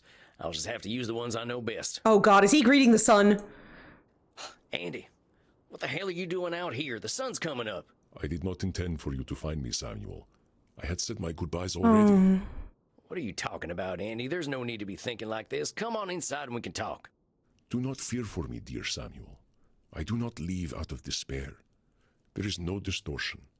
This is simply a choice that I have decided to make. Oh. How can you say that? Samuel, I have walked this earth for more than 3,000 years. I have watched civilizations rise and fall. I have witnessed horrors and wonders you could not comprehend. Oh god, yeah, it's a hard life. I have been hated, and I have been loved. And I have hated and loved. I am a creature of myth, Samuel. A fragment of another age. My time passed long ago. No, I know this. He's branding himself, and it's making... I am a creature of myth. Andy, these things are only true from your own perspective. You're doing some labeling and you know it. I know you ain't a mythological being. That's a cognitive distortion. Oh yeah, he's from the BC eras. My friend, it is not. This is a world of computers, of technology. But I was here before the name Jesus Christ ever existed. I was here before civilization. It is not labeling to say that I am from another time, and indeed, older than most myths. This distortion does not apply to me. Well, who cares about that, Andy? Oh no. I think it's great that you got all this experience. You got perspectives most of us couldn't dream of having. But Samuel, my perspectives are alien. The humanity I was born into is not the humanity of the modern world. We're losing distortions out. My value is like that of a history book, and the perspectives I have, while well-earned, are of their time. Do not look to me for answers. Andy, now you're disqualifying the positive. You compare yourself to a history book, but history books don't talk. They don't reason. Of course, my friend. But I do not disqualify the positive, not in the slightest. I merely ask you, and indeed humanity, to look to itself for answers. This is not a cognitive distortion, my dear Samuel. No. You give me such hope. That is why I must leave this earth to you, and those you will help cultivate and grow. Andros, no. I have had my place in this world for a very long time. I have done much good, and I have committed great evils. These things I accept. Oh, when Crimson was saying that he was being real quiet, I was like, oh no, and then the window. But it is time for me to stop having an influence on this world. When you told me that Heinrich Kramer still lived, it proved to me that I have had too much influence. The small choices I make change the fate of the world. That's not it, Andy. When you told me... Andy, that ain't something you can know. Heinrich Kramer is his own man. He's made his own awful decisions. It's a control fallacy to think you caused what he's done. It is not a control fallacy, my dear Samuel. My point was that my decision to support Heinrich Kramer had a lingering effect on this world. Like the wings of a butterfly, my actions have consequences for good and ill that cannot be predicted. But even butterflies die to support the natural order. Oh, come on, no. This is not a control fallacy. Samuel, do not mourn me. All things must pass. No. It is the way of nature, a way that you know well. It is this way that brought you to my door. We have talked much in our time about the value of change and growth. Death is change, my friend. Nothing good can come from my having an eternal existence. Now that's Nosferatu thinking if I ever heard it. Nothing good can come from your having an eternal existence. You helped us. You've helped so many. You're doing plenty of good all the time. Think of the people you've helped. Think about Crimson. Think about me. I did not say that I could do no good, my dear Samuel. I have been honored to be a companion to you, to Crimson, and to so many others. It is the eternal that is incompatible with nature. My thoughts are clear. This is not Nosferatu thinking. I know you look for the best in everyone you meet, Samuel. You see potential where others do not. That is why you seek to rescue me. But I do not need to be rescued, and that is why I am honored to leave the future in your hands. I confess, I did not have hope for Edmund Keene. Rarely can such men be aided, but you persevered. I would not hope to help Heinrich Kramer either, but you dare to hope. I should leave and allow this hope to flourish. You leaving doesn't mean that I'm going to flourish better or not. Andy, pardon my saying so, but that's a load of horse shit. Where's that should statement coming from, huh? Just because you don't see the same potential I do doesn't mean you should leave. That's Distortion City Population Andy. There are certain shoulds, however, Samuel, that are inevitable for the world to keep turning. The sun should shine, whether we like it or not. We should drink blood, whether we like it or not. And all things should die, whether we like it or not. It is not a cognitive distortion to think so. Please, Samuel, do not make this difficult for me when it need not be. No. Go. Face your blood father.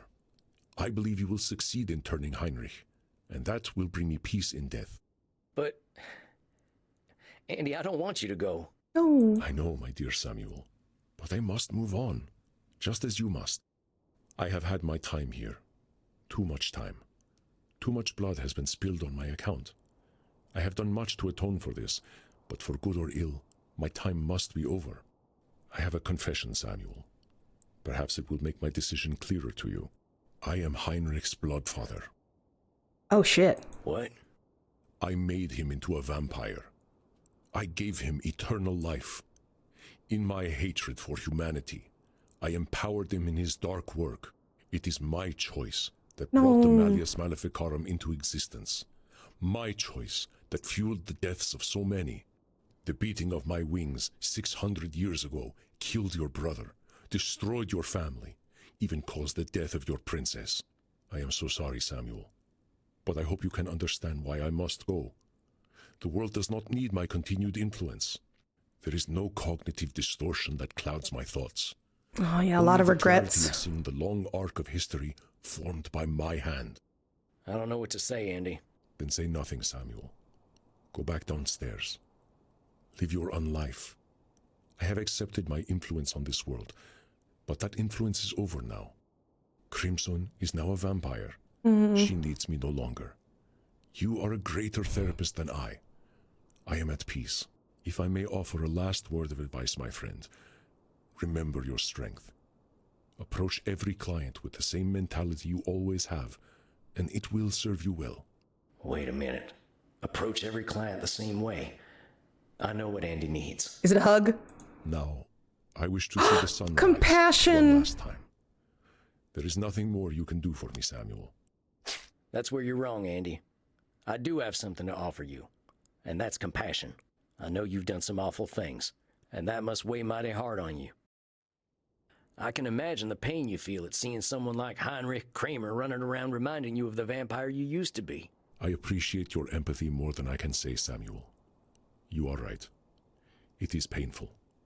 But my decision is about more than pain. I know my presence is unnatural. My world has died so many times over. I know it has, Andy. I watched my friends and family die out a few times. You've done it 100 times at least. If you didn't feel that, there'd definitely be something wrong with you. I'd say that pain is more natural than anything. But you don't have to feel that pain alone, Andy. You've made this world a better place so you don't have to. You are kind, dear Samuel. Too kind to an old relic like myself. But I do not wish to see the history I have created. Oh. It is darkness that builds upon itself, regardless of what I do. Andy, I forgive you. A lot of them decisions you made were terrible ones. That Andy was a hateful asshole, but I feel sorry for him. Nobody who feels content and peaceful does things like that. I'm sure he hated himself as much as you hate him now. I know what it's like to look in the mirror and see a murdering sack of shit. Yeah. But you're a person, Andy. Yeah, we talked about this, dude. You got needs, joys, regrets, and sorrows. You're deserving of love. And I love you, man. Oh. Damn it, Samuel. Don't you know crying is dangerous to a vampire? It is fluid we cannot stand to lose. Well, let's go get you something to drink then. Come on, Andy. Let's get back to the darkness. Thank you, Samuel. Oh, good. I don't know how Sam would feel about his mentor essentially giving up. Saved an ancient vampire. Aww. Whew, what a night. Poor Andy. I think he'll be okay, though. Oh, look, we got the pictures. We've got the centaur painting we fixed. Oh, we even got a Walden book. Being human means we're gonna keep making mistakes, but we'll have to accept them and forgive ourselves. I'll keep an eye on Andy before we leave, but he seems pretty eager to help me with Heinrich now. That ought to keep him going. Mm-hmm. He gave me this here coffin as a gift. Fancy. I'll definitely think of him whenever I'm resting in it. Now then, I think I'll do a little reading from my favorite book. Something to inspire me for the challenges ahead. Is it Walden? I learned this, at least by my experiment, that if one advances confidently in the direction of his dreams and endeavors to live the life which he has imagined, he will meet with success unexpected in common hours. Thoreau's got some good writing. As he simplifies his life, the laws of the universe will appear less complex, and solitude will not be solitude, nor poverty poverty, nor weakness weakness. Yeah, you got it, Henry. I'll just keep walking and everything will turn out okay. Now, time to watch Mo yank Larry's hair out. Well, there ain't nothing funnier than some good old slapstick violence.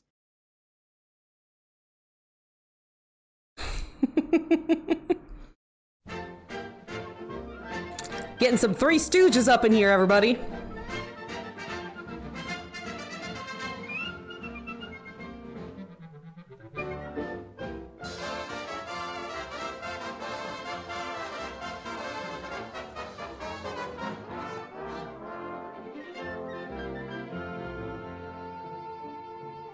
Somewhere in the Orient, Cafe Kazbaba, meeting place of the Black Sheep, ba-ba-ba. Is that a dog on the table?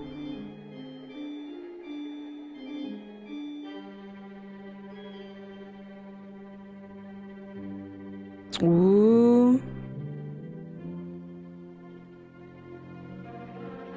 Love the fez. Oh, it is a dog. Poor pupper. I wonder what delays $1/2. Fear not, most illustrious Hassan ben Sobar. Fear not. $1/2 will get the map by hook or crook, as sure as my name is Jinnarumma. Quite so. Very interesting shake. Service? Hold on, service! Yes, sir. Coming up. Yes, sir, we have all the service. At your service. Boy, if I hadn't ducked, we'd have collided sure. What a narrow escape. Hey. What? Ooh, yeah, not good, not good. What's the matter with you? Ooh, that's a no. Take this off! Take this off! No, take it easy. We'll have you all fixed up in a minute. What's this? Oh, happy birthday! Hold this. Just a minute, I'll take it right off. Taking a clipping. People don't know if you're coming or going with this on. There you are, sir. You look very pretty, and the spaghetti's as good as new. Why, you... No! Whoa! Dog of dogs, how dare you? Oh. 1,000 pardons, it was unavoidable. Wait a minute, wait a minute. This would degrade you. 'Tis true. I'm an aristocrat. You are? I am Hassan ben Soba. I had a few too many myself. Quiet. We gotta clean up this mess. Mm-hmm.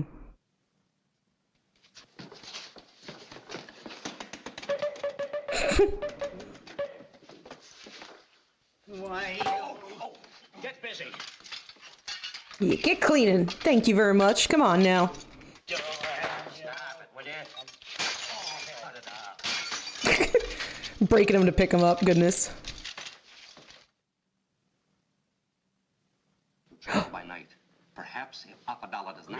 Greetings. Let's bring the map, $1/2. Hey, Chief.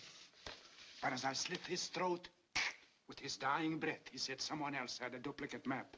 'Tis bad. We must leave at once if we are to be the first to reach King Rootin' Tootin's tomb. Rootin' Tootin's tomb. To depart immediately. Aye, Chief. But remember the curse. He who touches the jewel first is doomed to 1,000 deaths. Ooh. We must secure the services of 3. And when we get them to do our bidding... Yes, but we'd best have food before we travel. Aye. Service! Waiter! What do you have? We want We don't have any more. All we got left is rabbit and hot dogs. Rabbit. Hot dog. Hot dog, they'll take rabbit. Okay, come up. Okay, coming right up. Coming right up. There we are, pepper and salt.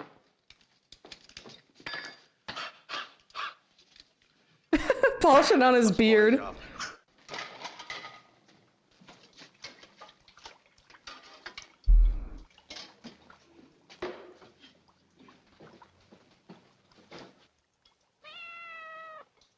Oh, little kitty.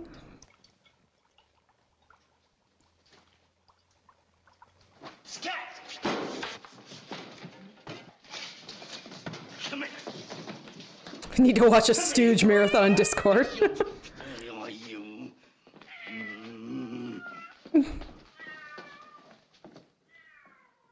Oh, poor kitty.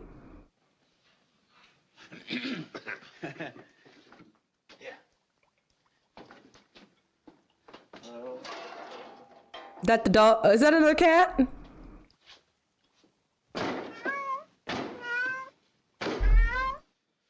Oh, it sounds like he's cooking the cat. Oh, because he's... Mm-hmm.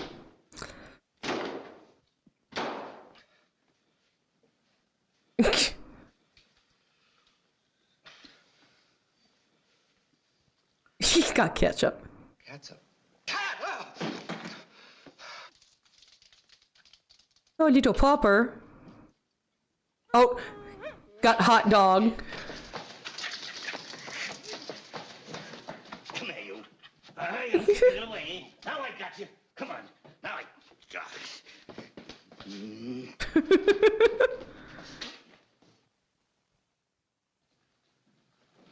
Shouldn't have ordered the hot dog. It couldn't be.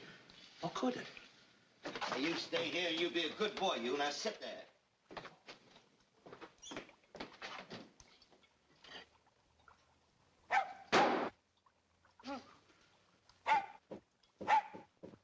Oh no! Oh, poor Popper.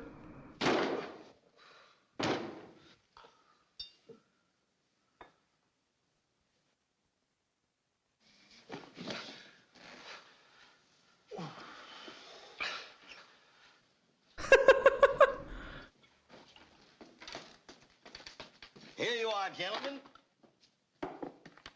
Hot dogs. When it comes to cooking them, the cat's meow. Oh.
How would you boys like to make 1,000 shilblinas?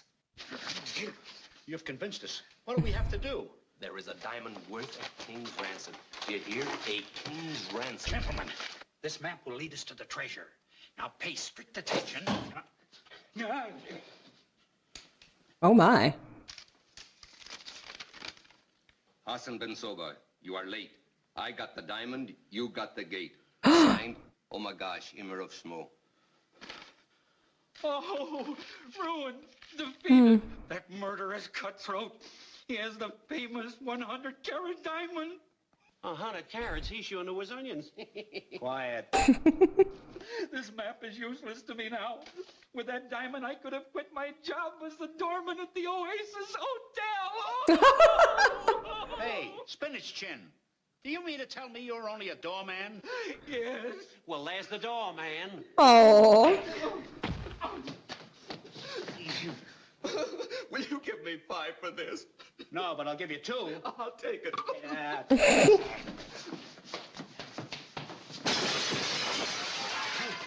There's only one 100-carat diamond, and it comes from Rootin' Tootin's tomb. That's government property. Right, and if we return it, we'll get a big reward. Maybe 50,000 bucks.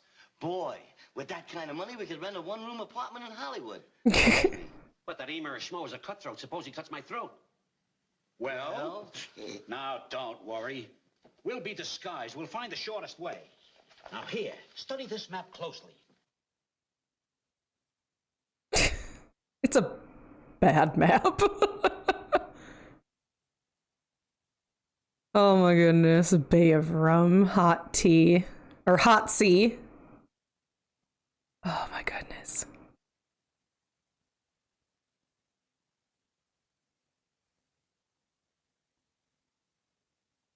Nah, it's okay. We'll stop watching TV. Right. I think I'm nice and relaxed now. Yeah. Time for some good rest.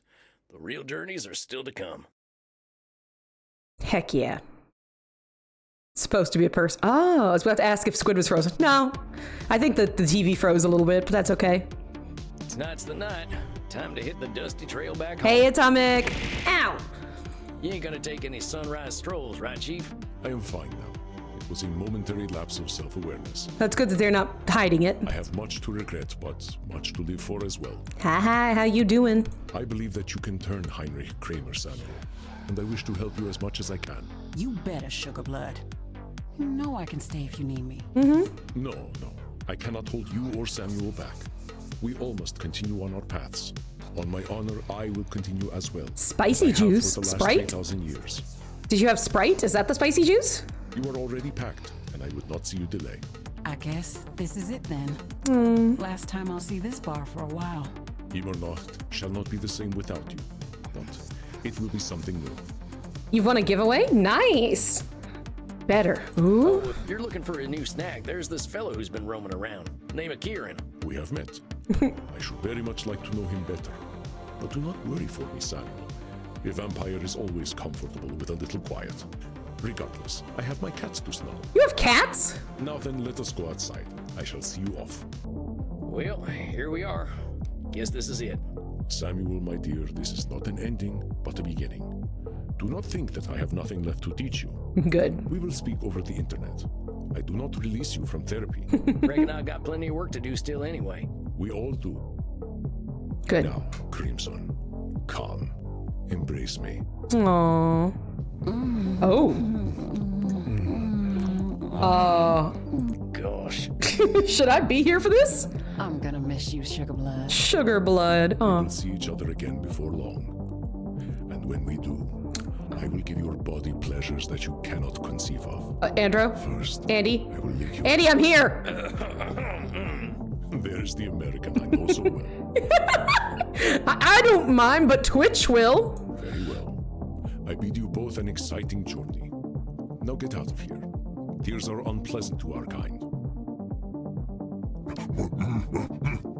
Oh, Bert, I will never forget you either. Custom Twitch stickers from a streamer you've been subbed to. That is nice. Very nice. Oh, hey, Bert. You wanted to say something. My Christian ears! I better go read the Bible quick. Someone give me my cookbook. I think he wants to see us off. Thank you for the cookies. Go on, my friend. Speak your mind. Oh, he's getting all emotional. Have fun, mate. Oh, Bert, you always know what to say.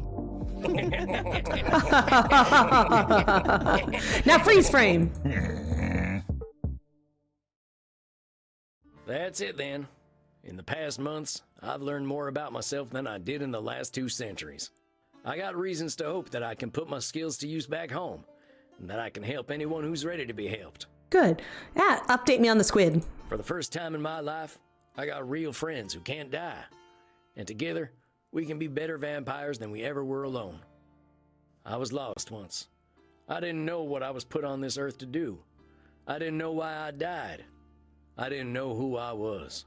I may be a vampire, but I can reflect now. Now I know who I am. A vampire therapist. Into the Moonrise completed the game. Aww. Don't. Oh no, poor baby squid. No, I'm sorry to hear that, puppy. Sometimes it can just be too stressful.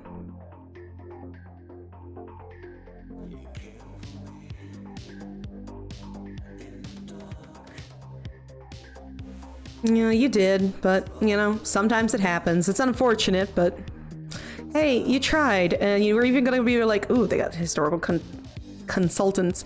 Matthew Mercer played Reinhardt and Kieran. I knew he did. I knew it. It happens, you know. You tried your best. You even said you were gonna go and release it back, but, you know, that can happen. Select medias from the public domain. That's right, because they're public domain, so we can watch it. A lot of the Three Stooges and Charlie Chaplin. Very nice. Yep. Good of the art that we can use too. You're good. The Wikimedia Foundation. Very nice. Made with support from MBB, the Medienboard Berlin-Brandenburg. Vampire Therapist is a work of fiction, although inspired by actual events and real persons. It is fictionalized for dramatic purposes. There's gonna be a Vampire Therapist too? Hopefully. I hope so too! Oh shit! Hold on a second. Hold on. I'm gonna see if there's a vampire. Let's see. Vampire. Ow! Thank you for the cookies. What was the name of the squid?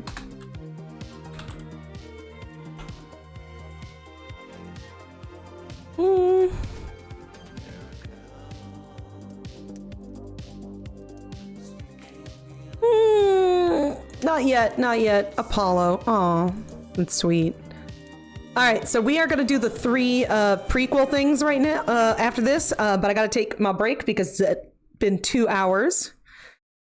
So we gotta go do that, quite obviously. But that's okay. Nothing wrong with that. So we're gonna go ahead and put some music on for y'all. I'm going to try and get Boo to go outside. It's going to be a struggle and a half. I hope not to take too long since I have been doing pretty good. So I'll see y'all real soon. Get a stretch, get a drink. I'll see y'all very, very soon.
There we go. Got my mute back on. How you doing, everybody? Hope you're doing well. Hope you had a good break. And Box Lemon, I didn't know you had a cat named Apollo too. Cool. I know Wolfie's got a dog named Apollo. So we are back in. Boo had a horrible time. It's still raining, and he just did not want to deal with that. We're gonna try and do some of these the samplers and see how long they go for. I want to see them. So we're gonna go check them out. I'm excited. Samuel, my dear, thank you for making the time to speak with me. Come on, Andy. I've got all eternity. I've always got time for you. An elder vampire such as I should not need your time. But I have been rather foolish of late, and disappointingly powerless against my own cognitive distortions. Ooh, you don't say. Whoa, Chief, slow down. I can't catch up with all the cognitive distortions you're shooting right now. Shooting from the hip. I have been neglectful of my own mental health, and that is why I wish to speak to you tonight. Before you came to learn from me, I was the only vampire therapist. But now that you have been trained, I wish to ask for your help. Therapists often have their own therapists, you know. Sorry, I gotta change my things so I can make sure everything's sounding right. Me? Andy, you said it yourself. I'm a baby vampire. How am I supposed to be your therapist? Also, ain't it kind of weird to have your own client as a therapist? A little bit. To be a therapist is not a position of power over another, my friend. Naturally, I think a different therapist would be preferable, but you are here, and I understand your style. I believe you will be an excellent guide for my thoughts. Well, if you think it'd be all right, of course I'm here to talk. I've been worried about you. I am sorry for that. No, it's okay. It has just been emotionally difficult to see how my past, much like myself, refuses to be buried. Well. But perhaps my efforts to bury my past have been the problem. I wish to unburden myself to you, Samuel. I promise it will not take 3,000 years.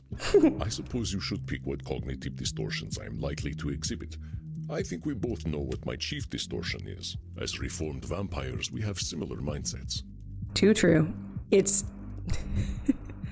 disqualifying the positives. I want to say handsome devil, but it's disqualifying the positives.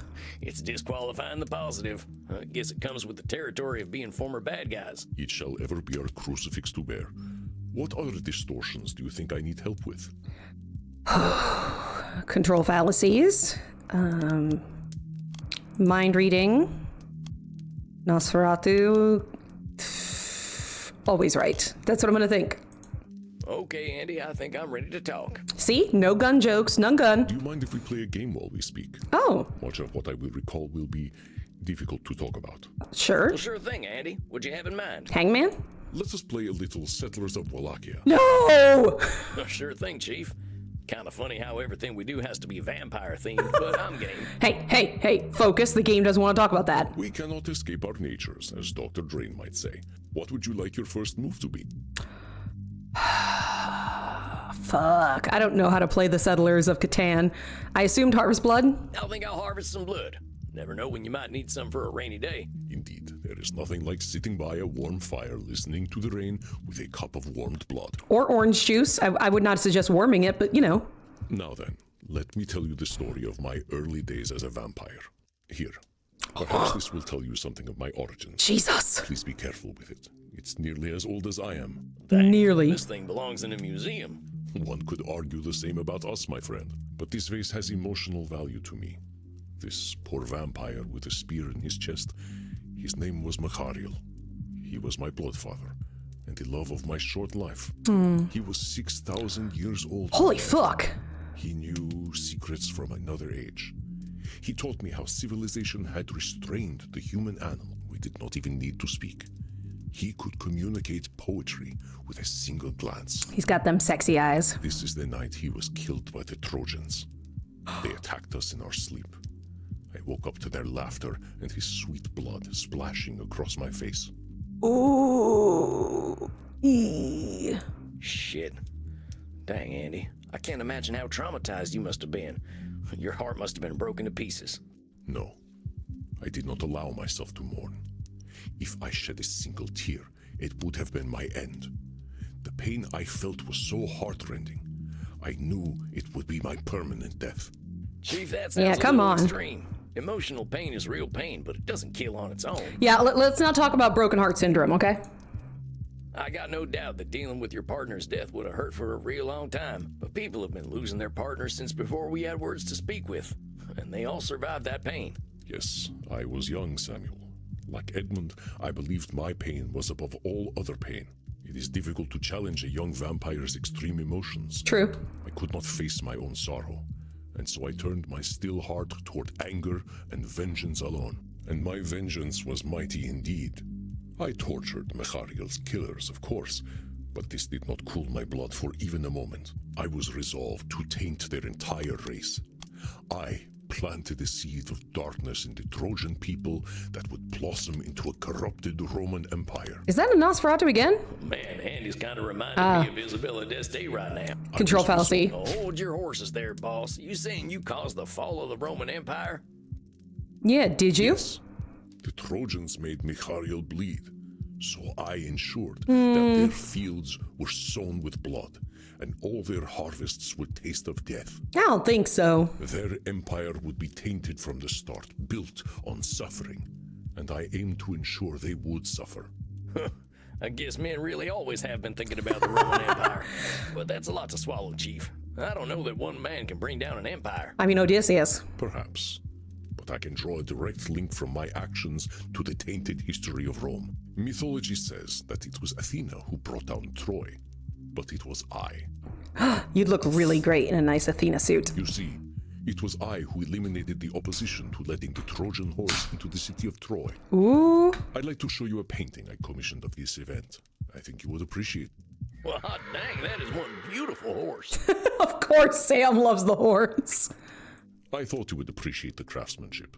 We men of war love our horses. Hey, I'm a man of peace now. I love horses even more. What's it say on the side of the horse? Faladum votum. It means a gift or sacrifice of Pallas. What's Pallas? Historians might tell you it is a pseudonym for Athena, and the gift of the Trojan horse was in her name. But? That was not my meaning. Oh. Let me explain. After the fall of Troy, the Trojans were led by a man named Aeneas, though I usually thought of him as Enos.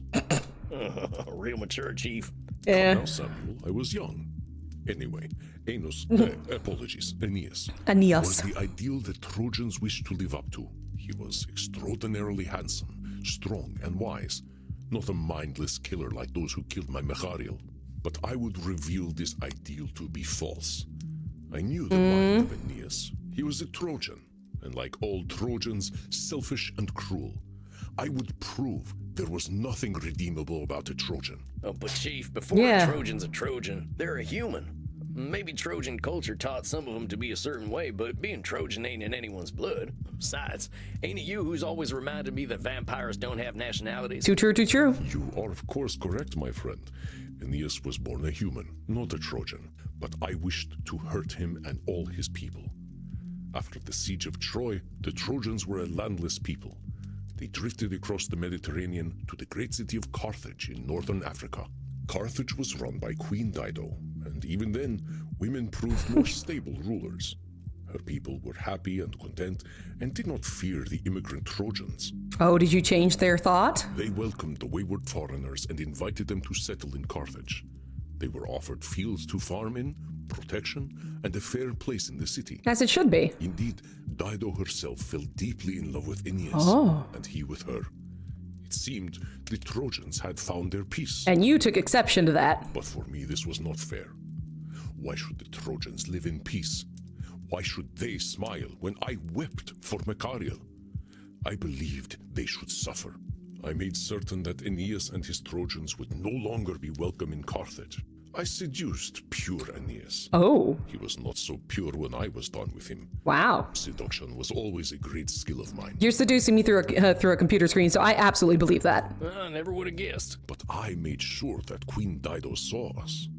She adored Aeneas, and I broke that poor woman in my lust for vengeance. Aeneas could not face her again, and so set sail with his people away from the land that had so warmly welcomed them. Queen Dido built for herself a mighty pyre, and even from 3 leagues away, Aeneas was forced to see his love burn in the fire of her sorrow. He could not hide his shame from me, nor his tears, To me, they were beautiful. Holy shit, Chief. Yeah.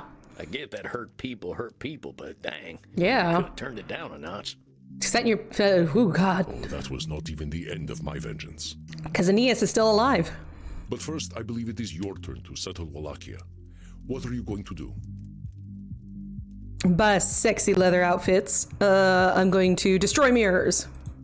Seems like I should get rid of any mirrors. Don't want the mortals to know my secret. A good choice. Here in Germany, privacy is still a value. Good. Now then, where was I? Yeah. Ah, yes.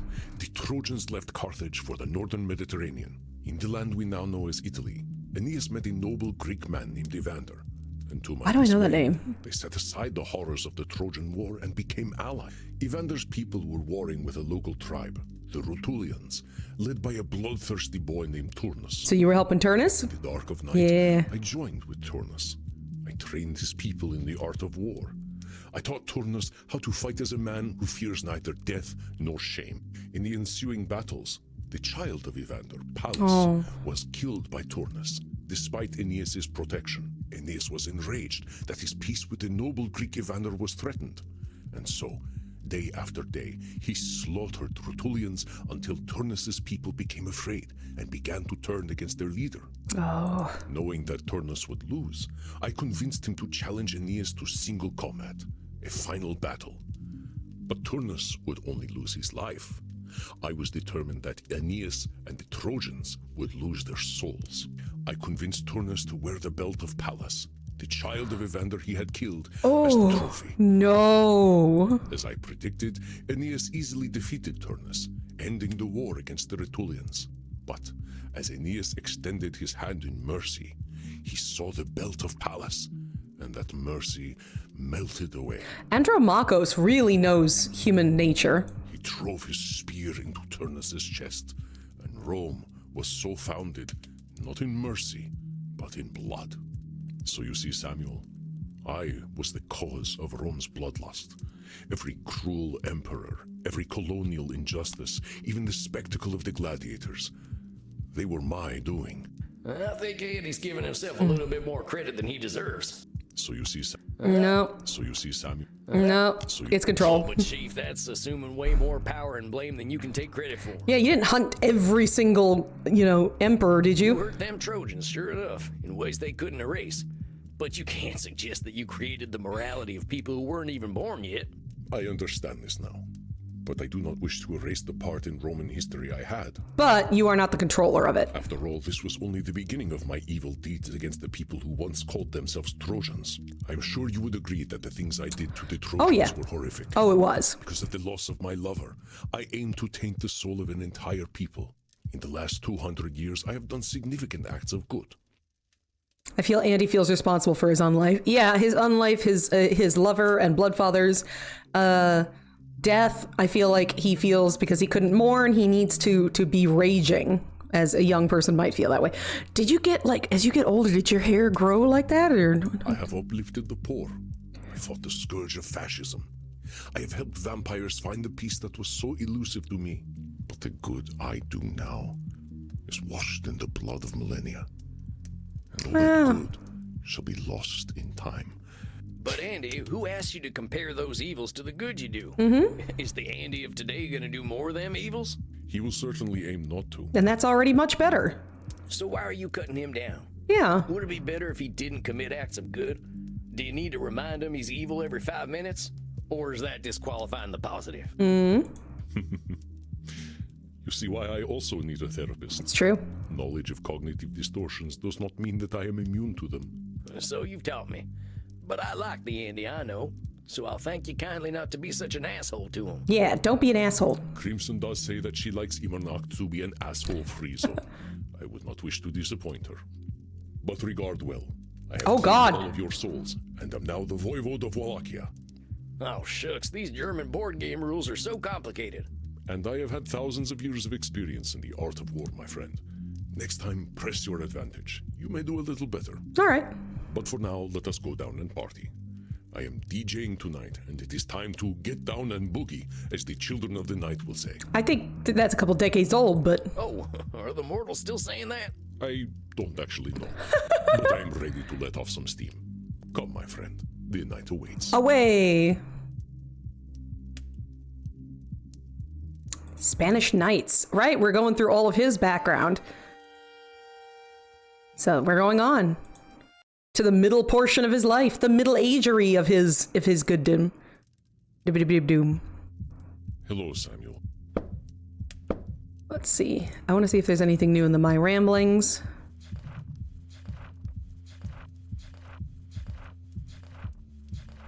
No, nothing new, but goodness. Wait, no, I think I saw Maeve, so I guess we're not getting the, yeah, it's okay still. Evening, Chief. You doing all right? You sound a little down.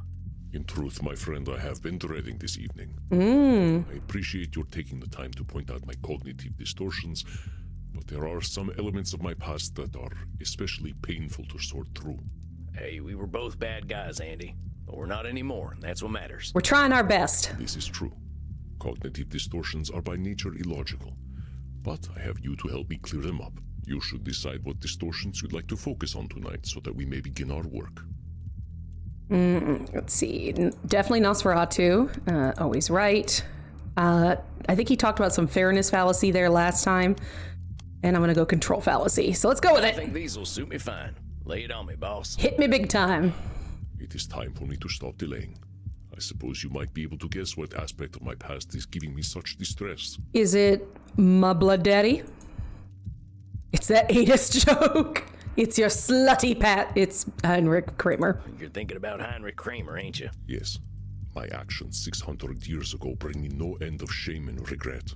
I have never truly processed what I did. I have sought to distance myself from Heinrich Kramer, but that is exactly what Edmund Keane tried to do with his past. I am no different from him. No different from me. I have sought to distance myself from Heinrich Kramer. Boss, there we go. I think you've already taken the first trip into Distortion Town. Just moseying on. More self-awareness than Eddie Keane had. You've been doing the work for centuries. You're doing some Nosferatu thinking, saying you're in the same place as he was. Exactly, he a baby. You got a ways to go before you're half as dramatic as Eddie, anyway. Perhaps you are correct, my friend. The past is by nature impossible to change, but the same does not apply to my present. Well. Very well. I am not Edmund Keane. It is time to face my past. I will summon my emotional strength and accept my part in Heinrich's development as a monster. Deep breath. I believe the 1400s were my worst century. Really? I had professionally killed so many by then, and I was so good at it that murder seemed meaningless. I no longer felt that dark adrenaline that accompanies life-taking. I felt nothing. If I no longer felt anything at the taking of a life, did life matter at all? Poor Andy. His feelings are getting in the way of his thinking, I can tell. If I no longer felt anything at the boss, there we go. Your feeling or lack of feeling didn't make reality. How you felt about the value of someone else's life didn't amount to a hill of beans. Heck, maybe that was unemotional reasoning. Ooh. Or perhaps anti-emotional reasoning. Fair enough. Yes. I projected my emotional emptiness onto the world. In order to combat this feeling of damn it. Now. I transitioned from a simple vampire into a far more terrible monster. I became what is known in modern times as a troll. I have observed many trolls throughout history. It is a common fate for those who fail to find purpose.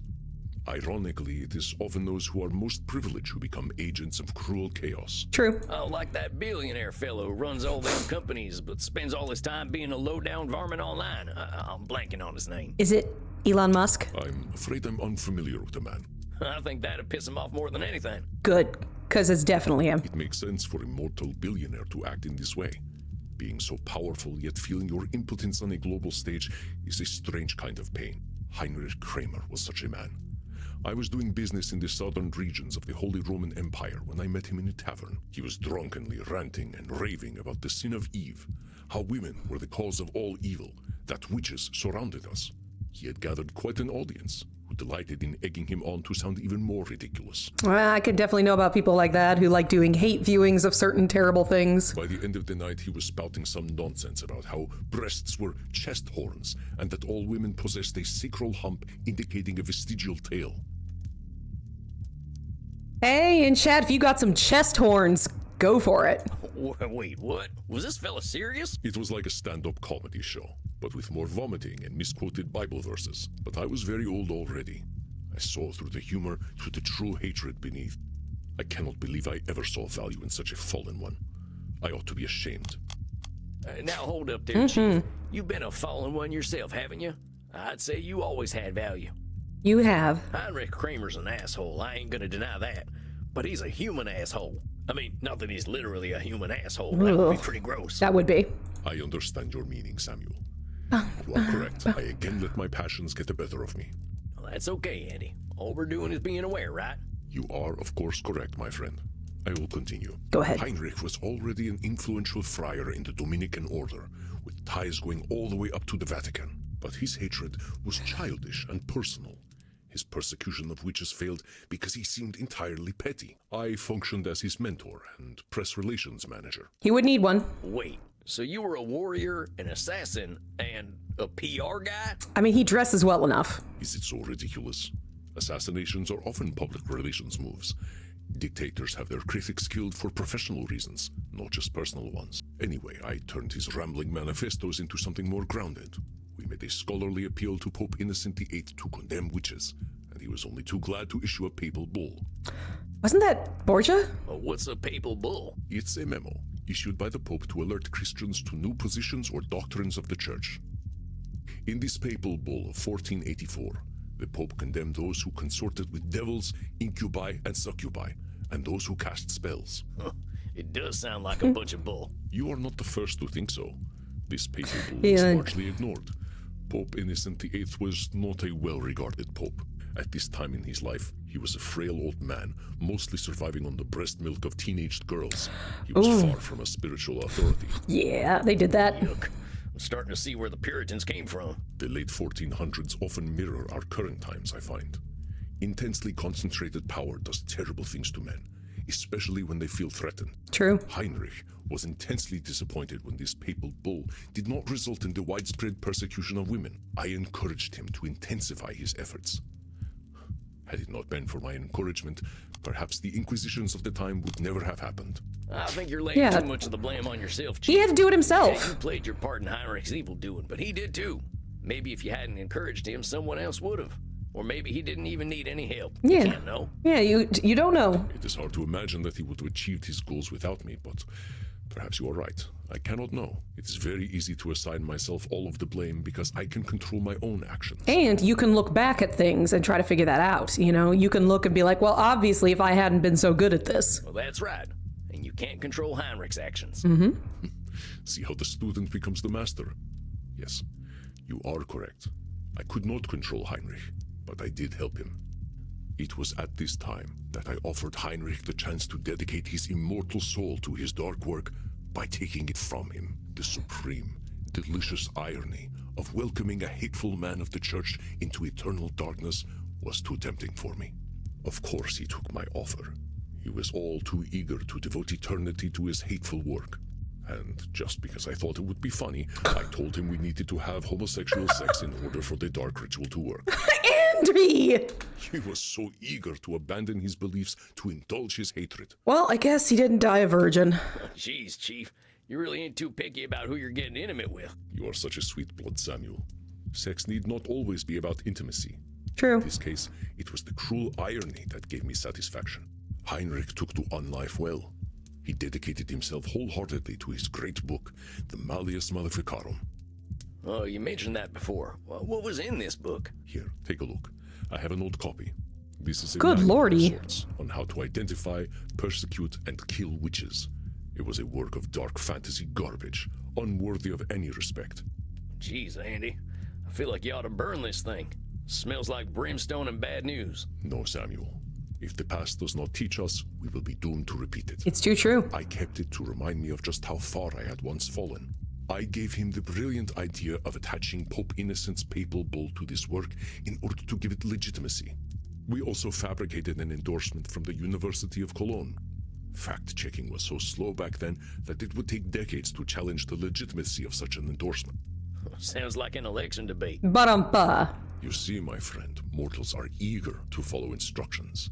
Church authorities were all too willing to enforce these rules, and so Heinrich became a superstar influencer.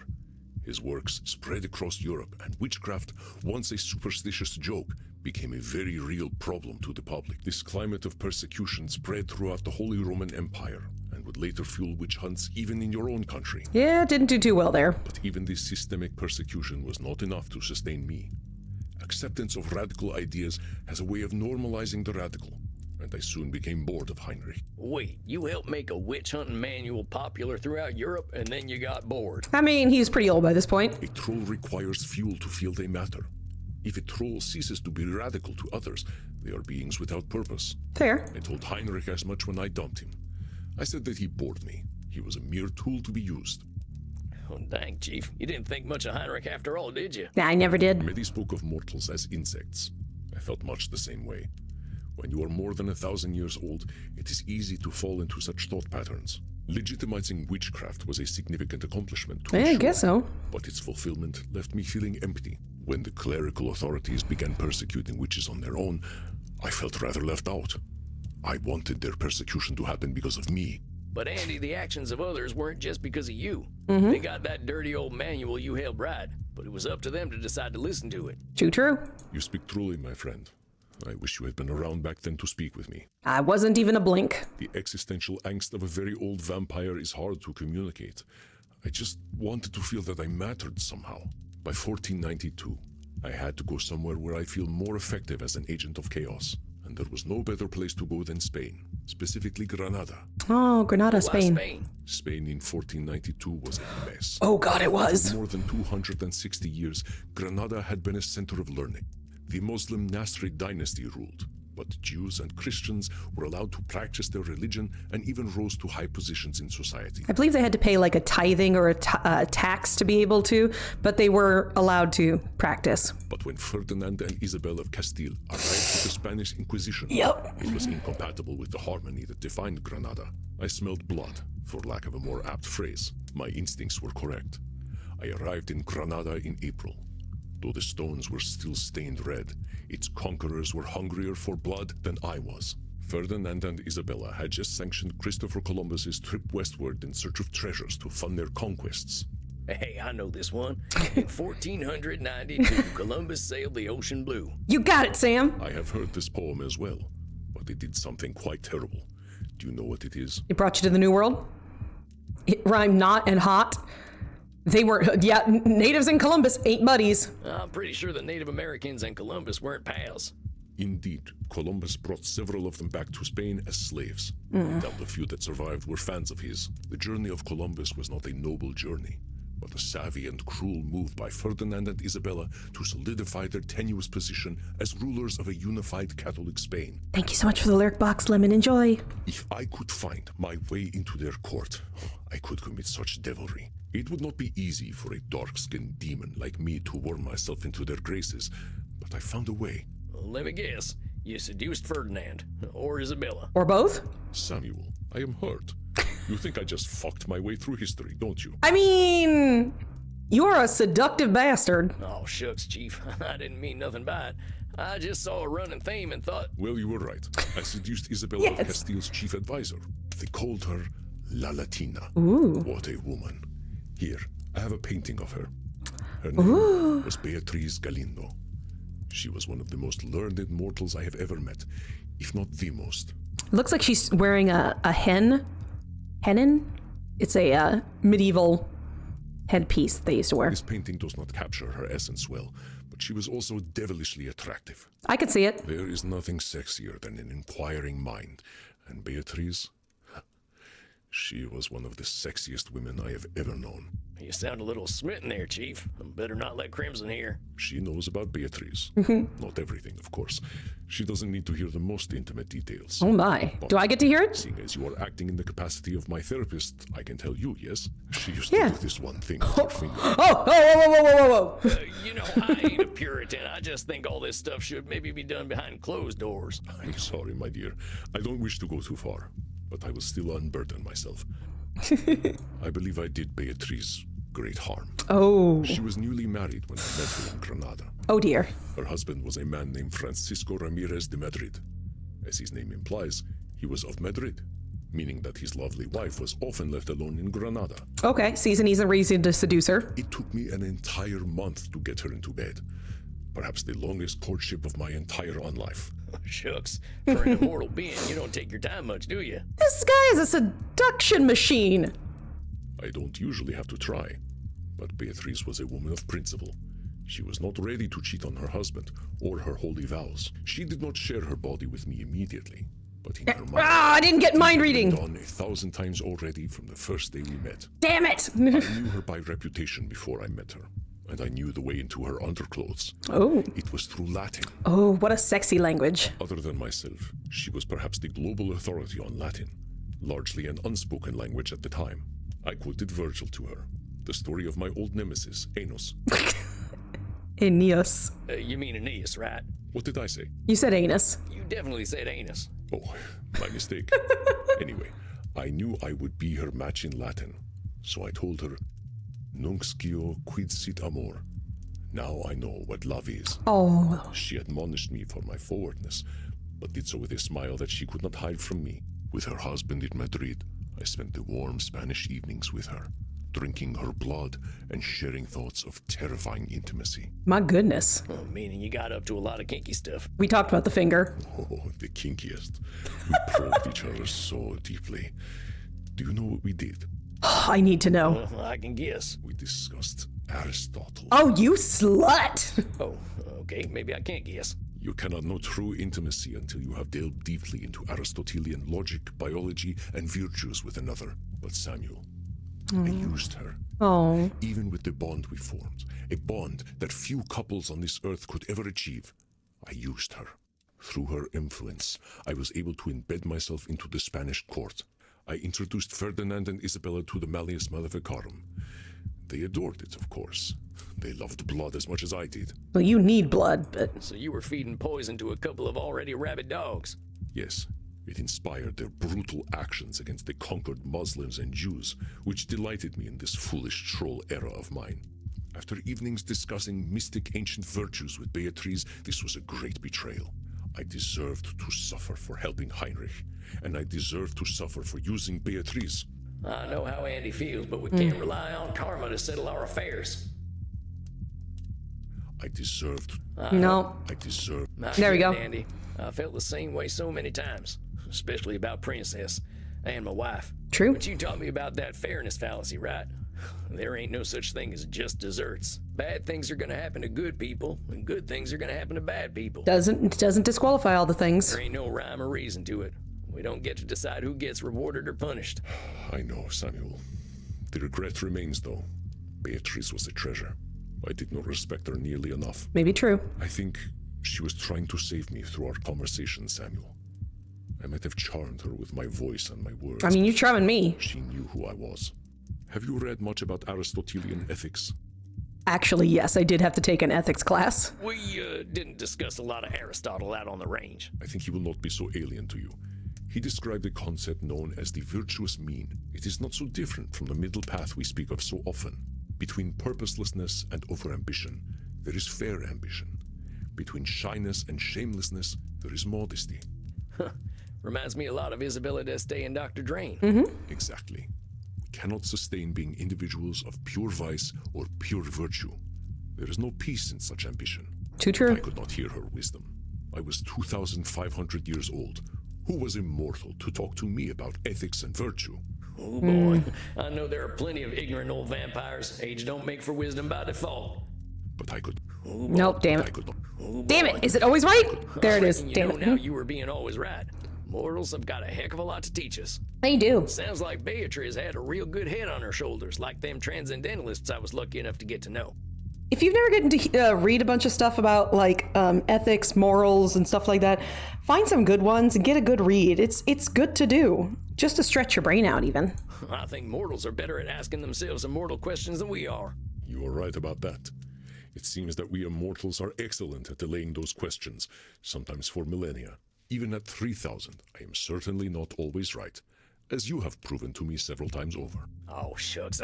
Shall we skip the part where you disqualify the positive, my dear? All right, just this once. Just one time. It is simply difficult to reconcile my disappointment with myself, Samuel. That I helped the evil and used the virtuous. Once I had helped to fuel the bloody ambitions of Ferdinand and Isabella, I abandoned Beatrice. Poor Beatrix. It is a dark thing indeed to live to be a troll.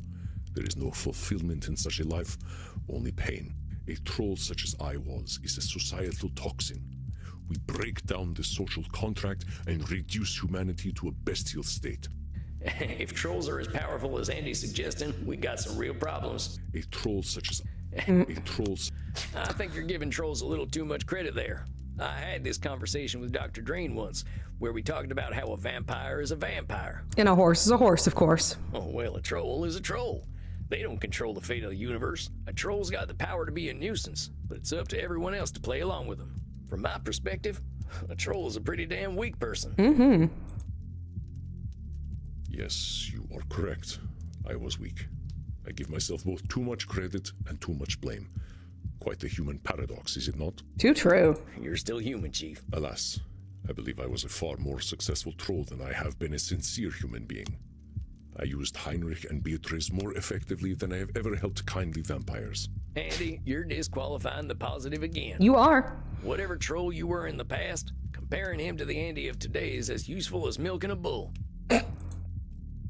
Well, actually, it might make the bull happy, but we ain't gonna talk about that. It's true, we aren't gonna. Point is, if we're talking about the good you do now, what do your troll days have to do with anything? You're being a real Count Gloomula if you're taking something good and ruining it for no reason. Count Gloomula, I love it. Count Gloomula? I know of no such man. I made him up, but he's just who you're being when you're knocking yourself down. You are correct, Samuel.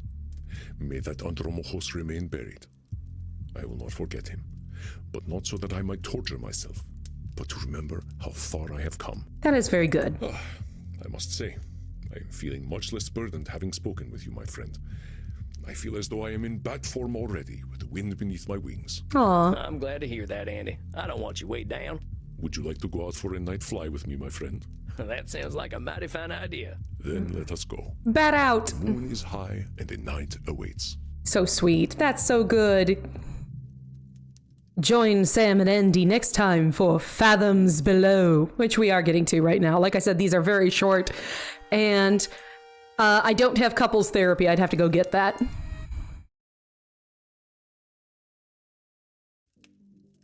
Oop, there we go. Hey, Andy, you ready for our therapy sesh, partner? Hey there, you ain't Andy. You are not. Panoptabella, what are you doing here? I was looking for the bathroom. Oh, this is not it. This ain't the bathroom. I can see that. Oh, Lord. I'll go then. I was wondering when you'd show up again. Hey, Chief, what's going on? Panoptabella and I were simply having an exchange. An exchange of what? Samuel, my dear, you do not need to know everything. It is not my business to share. We are here for my therapy session, are we not? Yes, indeed. Sit on down, sir. Yeah, that's right. How are you doing, boss? In truth, I feel much improved, my friend. Good. I believe unburdening myself to you has been most helpful. Sometimes that's all you need in therapy, is for somebody to listen to you and help you keep from being so stuck inside of like these, you know, we talk about it in the game, the cognitive distortions, but you're also dealing with things inside of you. My lightening of spirit comes with its own distortions, however. Which would you like to focus on tonight? Let's see. Mind reading. Always right, Nosferatu thinking, and control fallacy. I think we got it good with that. I think I've got what I need to handle an ancient vampire. Go on, Chief. What's been on your mind? The last century has been a bit isolating. Other elder vampires think themselves above self-improvement, so we have little to speak of. Well, I guess that ain't no surprise. New ways of thinking don't usually come out of retirement communities. Indeed. We elderly often prefer to sing praises to old glories, but there is no glory in my past, only death. Come on now. Stop you there, Chief. There is no glory in my past, only death. You're 3,000 years old. Exactly. Can you really say you got nothing to be proud of in that time? Exactly. I am not proud to be an effective killer, my friend. I just have trouble believing all you did was kill and sleep for 3,000 years. I mean, he did get some. That is fair. I have met many fascinating people and seen many forgotten wonders. See, there you go. Don't go tossing out the blood with the blood bag. You are correct. Very good. Against my own wisdom, I hope to erase the parts of my unlife that bring me shame. Well, it's like you told me. Everyone's got cognitive distortions, and we ain't ever gonna get over them. Too true. I must accept the evil so that I can appreciate the good. Very good. I confess I often wish to give myself a pass, because in hindsight my evil was so pointless. I mean, it did have a point in all of it. Have you ever heard the phrase, the banality of evil? Yes. Oh, no, but I can guess what it means. It's dumb. Evil is just plain dumb. It ain't thoughtful. It ain't empathetic. Don't even have a goal, really. It's the opposite of being mindful. Samuel, your insights serve you well. Yes, Ethics that is class. Exactly it. Evil is dumb. Historian Hannah Arendt coined this phrase to describe the actions of some Nazi leaders. Oh, good point. That was also in my German class. In Western tradition, when we think of evil, we imagine powerful creatures of darkness intent on hurting others. Even in this understanding, evil has no ideology. It is, as you say, dumb. It's just hurting to hurt. And when we perceive evil as dumb, it is tempting to simply dismiss it. If I live in a life that is no longer evil, it does not feel right to be judged by the centuries I spent in dumbness. Indeed, it was the realization of the banality of evil that made me question it. How's that? Well, you and I know what effective killers we are. There is no mortal that would dare stand against us. I guess. We are physically superhuman. But are we truly greater beings than mortals? No. How many people do you think I have killed, Samuel? Oh, probably as many as years you've been alive. Well, you being 3,000 years old and all, I bet you've killed... You know what? Probably at least a few million. You must have killed a few million mortals. That's a hell of a thought. You know as well as I do how normalized killing can be for our kind. Yes, I have killed millions. The truth is, I have no idea how many people I have killed. I was certain, however, that I was the dominant force of death in the world. But in the 20th century, humanity showed me that I was far from superhuman. If I thought I was detached from the value of life, World War I showed me I was not special in this. Oh yeah, that took some focus. Oh yeah. I kind of missed both of the world wars. I was busy walking at that time. They were terrible, Samuel. Mass death events have happened before. True. The Napoleonic Wars, the Taiping Rebellion. Oh yeah. But even older wars killed millions. But this was super focused and became like... Now let Andros tell it. But the industrialization of war turned corpses into mere numbers. Humanity could kill its enemies without ever seeing their faces. I was there on the Western Front. I saw mortars and mustard gas used indiscriminately, men ripped to unidentifiable shreds. Day after day, month after month, the bodies filled mass graves, each death contributing to no ultimate goal. Back then, I was a creature who saw death as glorious. I thought that mortals were food, owed to me because I was greater than they. This casual mass murder showed me that I was not above my humanity. Murder was humanity. A bit of it, yeah. I'm afraid, Samuel, that I quite lost my appetite for blood. Yeah. I did not think such a thing was possible for a vampire. Watching something like that, no doubt. Dang. You must have been pretty depressed. You could say that. I was disgusted. With myself. With humanity. Certainly with my own humanity. One night, standing on a North Sea beach, utterly lost, I walked into the sea. Water filled my lungs, but I did not die.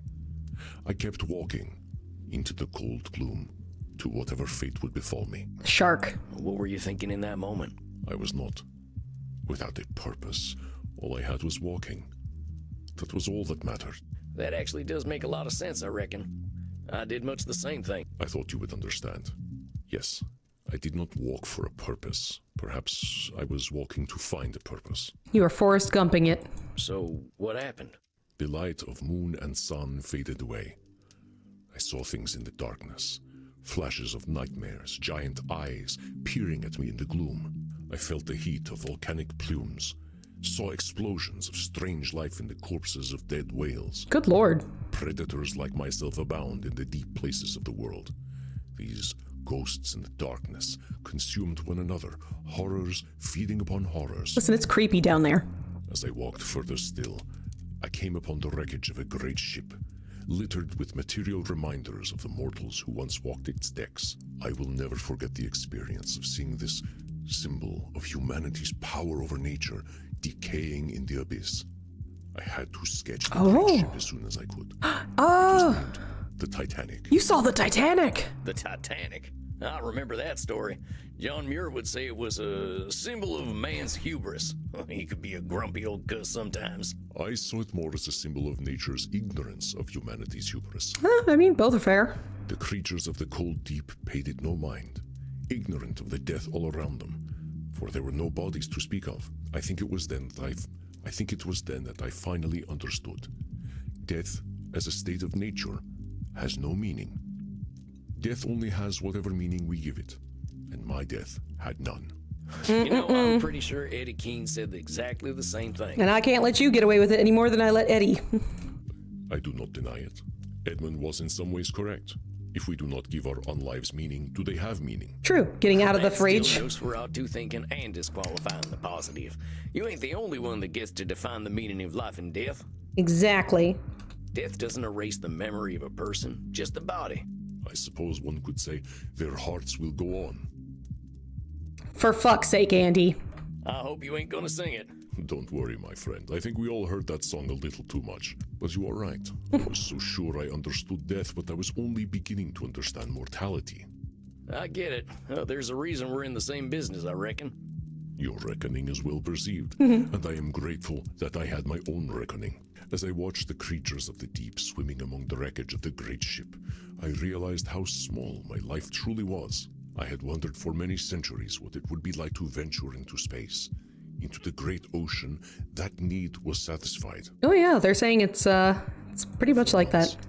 I felt small, powerless, a small spark of life in the void. All my unlife was a primal scream. I am here, I matter. But I finally understood that I could never be heard. I think I get what you're saying, Andy. The deep woods gave me the same experience of feeling small and insignificant. But we can't help but matter, and it's a control fallacy to say we don't. Too true. Maybe we don't get heard in the same way we want to be heard, but that we can't control. But the sea knew you were there, just like the woods knew I was there. I must admit, Samuel, I am a bit envious of your wisdom at such a young age. Listen, I try. Oh, shucks, I ain't wise. I'm just too much of a fool to know I shouldn't assume too much. Come now, Samuel, this is my session. You can disqualify the positive later. My turn to disqualify the positive, not yours. Fair enough. I will say it was a terrifying experience, but one that I am unendingly grateful for. And it was more achievable than going to space. For now. Vampires in space. I guess there's no real reason why we shouldn't go out there. We got time for long travel. Maybe we should take a trip to Mars sometime. Martian vampires? It's a little silly, Samuel. I mean, a little. Take me to your bleeder. Oh, Samuel, that was truly terrible. It was pretty bad, Sam. And I adore you for it. Perhaps the day will come when we do visit Mars. But I am content to stay here. There is much to discover about our existence on Earth. After this dark journey, I walked back across the Atlantic, sustained with fish blood, and a new will to understand myself. I just love to think of Andy walking and he just opens his mouth, grabs a fish, just sucks the blood out and like, I'm good. My timing could not have been better, because a new form of science was just coming into prominence. Psychology, the study of the self. Well, when was this? Around 1920. Oh, yeah. I was not the only human being to question humanity's choices after the Great War. And the coming soon to be Second World War. Indeed, if humanity did not question itself after such horrors, this would be a condemned world. After all the shit Andy's seen, though. Indeed. You've been around a long time, right? You've seen oppression and violence like I couldn't imagine. Again, but not where you couldn't see it in front of you. Somehow, every time folks get knocked down, they dust themselves off again. I think you're doing a little catastrophizing, boss. Humanity ain't gonna die out so easily. Perhaps not. I believe the mortals are even more stubborn than we are. The fear of death makes them cling to life. True. It's too bad everyone can't just become vampires. Solve a lot of problems. Yeah, I mean... I think we have enough work on our hands already, my friend. But where was I? Oh, yes. Yeah, psychology. It was my questioning of the self that brought me to this place. Psychology was born right here in Leipzig. Wow.